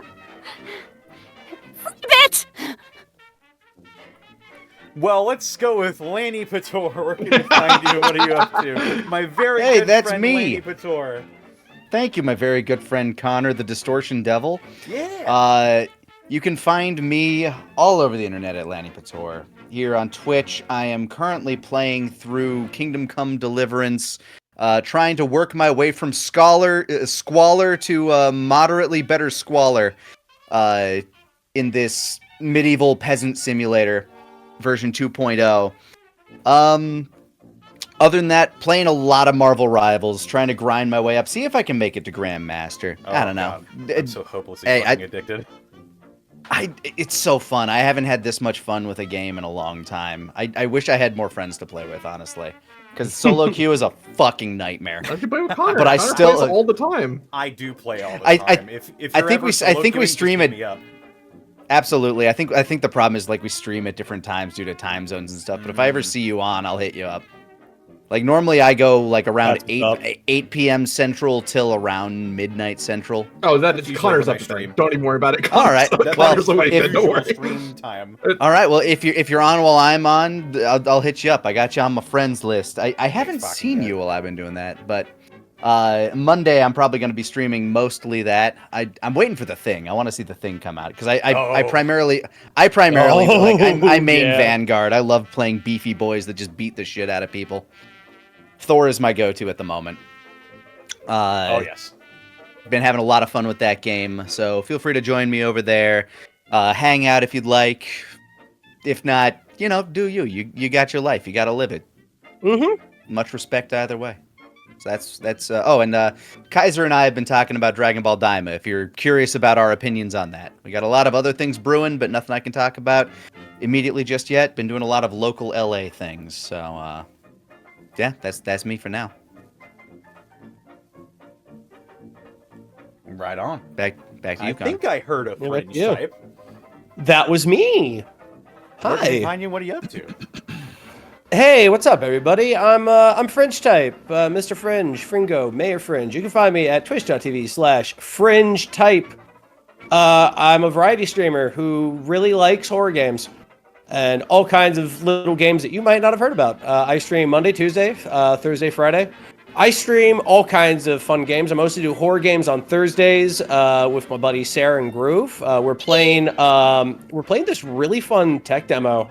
Well, it's not a tech demo. It's a really fun game called Scars Above. It's a sci-fi horror game that was made by a studio that you found out on Thursday, Sarah. They did like point and click games, and now they're doing like Point this. and click, what they looked like before they done is just point and click hidden object games. Yeah, and so the studio, they like pivoted, and now they have like this like it plays like sci-fi horror Remnant. If you ever played like Remnant or Remnant 2. Interesting. Yeah, it's super fun. I really like it, and the story's linear and whatnot, but like, oh, the visuals and whatnot are gorgeous. I love them. And for the variety stuff, we got all kinds of fun things. I've been known, my rig's going through it right now, so anything CPU intensive like Path of Exile 2 or 7 Days to Die, it might be on the back burner for a little while. But we do play things on my stream like Bloons, Abiotic Factor, Conquest of Elysium 5, Crab Champions, Path of Arcra, Enshrouded, all kinds of fun stuff. And while you're watching me, I tell all kinds of fun little stories. I tell jokes, I talk with people. It's half podcast, half variety, all fun at twitch.tv/Fringe Type. That is a good slogan. I'm writing that down. All right. I'm writing that down right now. That's good. Half variety, half video game, all fun. Oh, good. What the fuck? Or was it half podcast? I Gee, I screwed was it like, up. Anyway, Connor, do you want to say something? That's me. That's me. Oh. Hang on. I love Alan Wake. I'm just gonna delete that. What do you think of that multiplayer Control game that's coming out? What'd you? Oh, Supposedly. Firebreak! Oh, we're looking so forward to Firebreak. Oh. Oh. You will actually, if this goes as we talked about, I think you will see me play a game with Rabbit.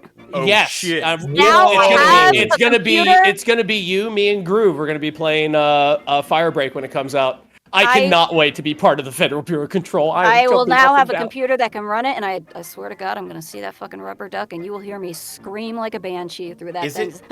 Just don't look at the fridge. Is it in the universe? Yeah, Oh God! If yeah, it's not Firebreak there. takes place in the same universe. It's after Alan Wake 2, apparently, or parallel to Alan Wake 2. Huh. Yeah. I really ought to play those mean- games. I know nothing about them. Other I than mean, not to- Alan Wake is a Control- writer and also Darkness.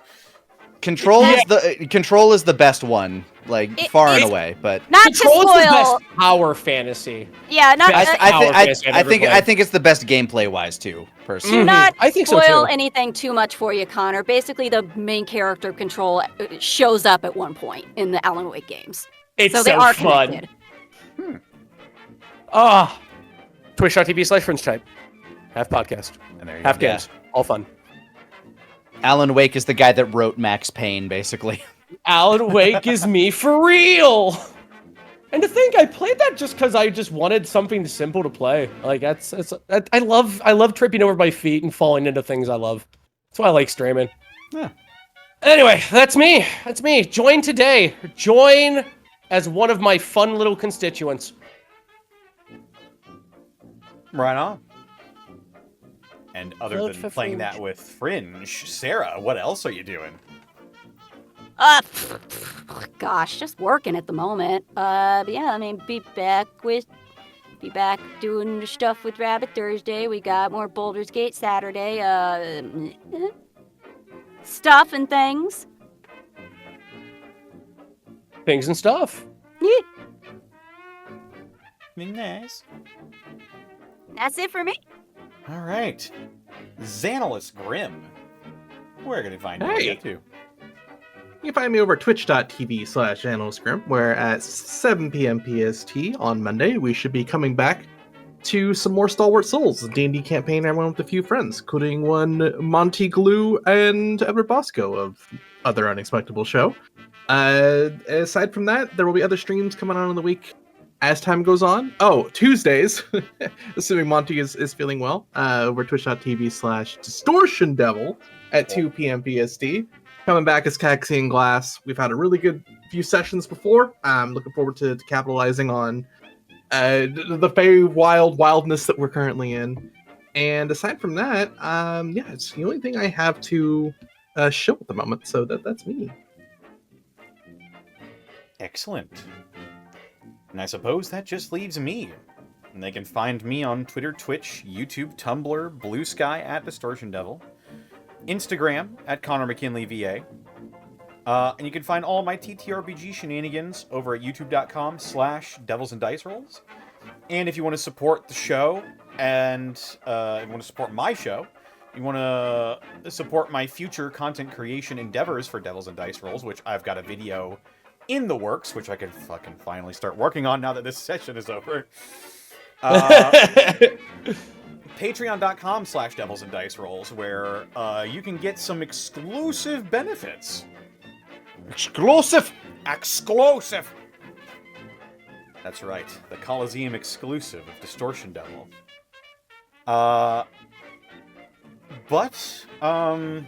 Yeah, that's about it for me. Don't have anything to announce. Don't have anything much to say on my own front.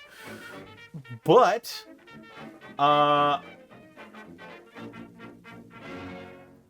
this episode of Gateway was brought to you in part by Die Hard Dice. Dice!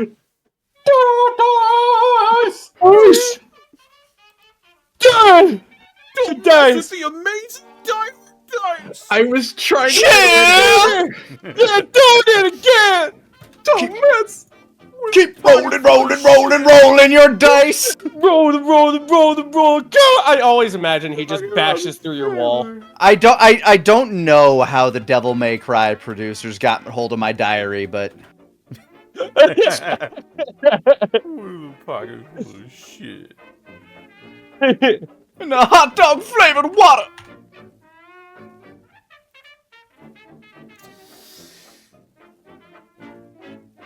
But yes, Die Hard Dice. You can use code Distortion Devil, or not Distortion Devil. Forgot what this is not beard sorcery. Unexpectables. You can use code Unexpectables to save 10% on your order when you shop at dieharddice.com. As well, check out our merch store. We've got some amazing designs already up on our store with a lot more for the new year coming down the pipeline, including some stuff that I think will really tickle the fans of Campaign 1 of the Unexpectables. That's right, a Digsby backpack. It's true. Finally. And as always, we couldn't do this week in, week out without bits and subs from viewers like you. It's and subs. You too can get a 110 replica of DeSoto's flail. Fatherhood not included. Mad Monk Montague, thank you for the 48 months. The Seven, thank you for the 23 months. I entered the stream and the first thing I hear is people talking about farty instruments. It was a very farty trumpet. It was true. very And I loved it. Trumpet. Yeah, I know. I love that. I live for that. Oh, you can tell he had the beans. That's right. That's old Beanie Ben. Some fucking toilet paper. Oh wait, no. There's 3 days for it. Oh, that's Botulism Bean Joe. That's his name. Tribal Born, thank you for the 17 months. After 10,000 years, the Runaways return. That's right. Warfield, thank you for the bit. I look forward to the next episode of Gateway every single day. Listening makes work better. Hell yeah. Aw. I'm happy that your work allows you to listen. Yeah. Or hasn't caught you. Either way, way to Flash go. You either hasn't got caught speech you. 100 or stealth 100, and we're proud of you. And if that's the case, keep your head on a swivel. Stay safe out there. Snapperjack. Keep frosty. Thank you for the 27 months. Zenlita, thank you for the 100 bits. I'll have a Queen Anne swizzle. Oh, fuck you! I just wanted to... I think all I did was, like, I was looking on the frickin' National Bartenders website. I can't believe they didn't have a tequila sunrise. Really? It's just Weird. tequila That's orange crazy. juice? Yeah, that is That's weird. a very common drink. Yeah, I mean, very. I literally copied down, it said 44 cocktails all bartenders should know. I copied down all 44. It is bizarre that tequila sunrise is not on there. Maybe it's not Vogue anymore. Oh no, are we old? Oh, I mean, No. I mean, It's it's the like website that is wrong. It's like Oh, not it's having true. it's like not having a screwdriver on there or something. Like right? it's so very simple. Email Yeah. them, dearnationalbartenders.org. You guys are posers. You don't get it. You don't get it. I am factually correct. You almost made me screw up an operation because I didn't know what a tequila sunrise was. If You Deuce know how really close that wanted to fuck came. with you, he would have made you make a gin fizz. Oh god, yeah, I don't know. I don't think I got that one either. Recipe's relatively simple, but the process of making it is pretty Yeah, it's annoying as fuck. strenuous. You gotta shake the shit out of it for like 5 minutes. A That's gin fizz. Jeez. Listen, you say that's it, but you try shaking a thing for 5 minutes straight. It's like it's like trying to get the like egg white foam for a fucking whiskey sour. Fucking annoying. Oh my god. I mean, in the depth of me looking for like, in the depths of me looking for like a juice related thing, I was also almost thinking to myself, I was like, could I pot him off with a zombie? That's got juice in it, and a bit of bitters. Lemon drops are great because I drink them and they taste like lemon heads, and then I wake up on a hill. Yummy. And I go, oh, did I get isekai? Is this it? Zenlina, thank you for the additional 100 bits. Queen's Park swizzle. Sorry, Make me a Pim's cup. Fuck you. I just want to. You're a Pim's cup. How about that?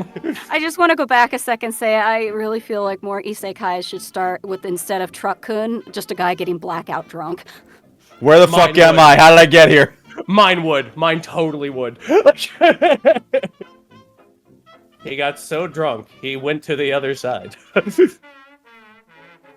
Make a drink called the Truck. That'll breach. Truck-kun. It's just Truck. it's just sake and vodka. You should make a cocktail called the Isekai because you wake up somewhere else. Sake, vodka, and Ramune. They already have that. It's called a brain deleter. I also remember have you a mixed tried drink we the had in- Hairy Bear? I remember we had a mixed drink back in college called the Odd F4. Dude, it was like 7 different liquors with a little chaser of unregulated Red Bull. You died. You didn't actually die, but you just hit the ground. That's what you did. Our college had the Hairy Bear. The Hairy Bear. That sounds The fun. hairy bear. It's yeah, it's apparently I remember the place you could go to get it too. Is like, but basically it was like 6 shots, 3 different liquors, some soda, and flavoring added. Funny enough, Hairy it will Bear is the knock reason you I usually out. get free drinks. Ugh. And there it is. Ba-dum-bum-ba-bum-bum.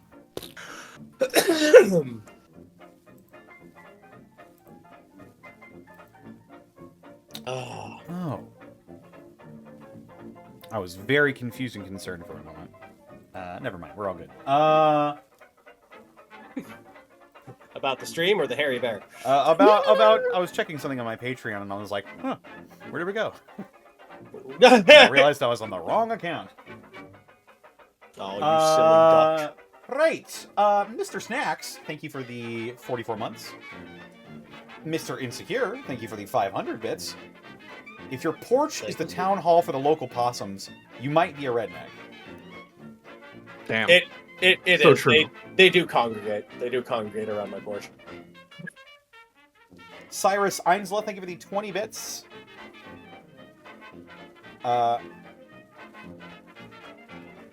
Hey, he may be a druggie, but who cares about lungs? I say that Who every needs day. them? Fuck 'em. Yeah, exactly. It's like RimWorld. You replace them with bionic lungs. Like, it's whatever. Put some science stuff in there. Quest and Chaos, thank you for the raid with a party of 10. Cyrus Einsla, thank you for the 20 bits. More like a tequila rad rise. Ooh. I say tequila sunset. It'll put your ass to sleep. That's what tequila does to me. I take one shot of tequila, I fall over like in 2-frame animation like Peter Griffin. 1 tequila, 2 tequila, 3 tequila, floor. Hoi, hoi, hoi. Zenlita, thank you for the 100 bits. The last thing Barry hears from Deuce is, many years ago, I took my finger and I pushed in my penis. Why, Zen? It Why? has not come out. Why? Why is that the last thing he says? Every time I pee, Gets everywhere. We call it the lawn sprinkler. That is an inside joke. Oh my Every god. time I Yeah, pee, I'm sure it's inside now. Yeah, I'm sure it's inside. What? How the fuck does that finish? Every time I pee, it sounds like a balloon releasing air under pressure? Fucking hell. Pupusa Monkey, thank you for the 100 bits. All right, Oh, some of y'all need Rabbit. therapy. Thank you Rabbit, for the laughing. fact that you witnessed the Goose incident has forever marked you as both a druid and a redneck, a fine orator of spoken word. It's true. I'm basically a Thane who can summon possums. No, not a And- Thane. What's the Norse dude who tells stories? Skald. I'm a Skald who tells stories and summons possums. I can throw seed at people in fights and summon pigeons like Namba. the bird wizard. With that, The Bizzard. I think we're going to go Kinda. ahead and we're going to take it out. Let's go ahead and raid Tiki the Troll. Yeah, I Oh. like Tiki. He's good people. He's a friend. He's a fella. What should our raid message be? What A long unhinged time shit? ago. What unhinged shit did Zen say? I think I pooped myself. I think I pooped myself. That'll be our raid message. Oh hell. Oh. Apparently, Jabber is a diuretic. All right. Alcohol's a diuretic, if we're being honest. The Barry's combination just at the lab, he's probably just like, made him "Oh." shit his pants. The side effect. Maybe he's just incontinent and he's only now admitting it.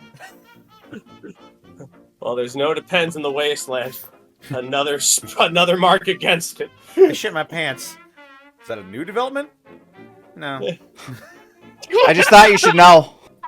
No, I just do that. Why I the just- fuck I did just I feel say clo- that? I just feel close to you right now. I feel like I can talk to you. It just felt right. You make me feel warm and safe. Look, you gotta be my number 2. You should know about my number 2s. Oh my god. Seriously, that's 2 bangers for me. I'm really doing well tonight. Yeah, you're popping off. And you're afraid of improv. Yeah, exactly. You're off to the races. Look at All you. right, take care, everybody. We'll see you next time. Bye-bye. Bye-bye. Bye-bye now.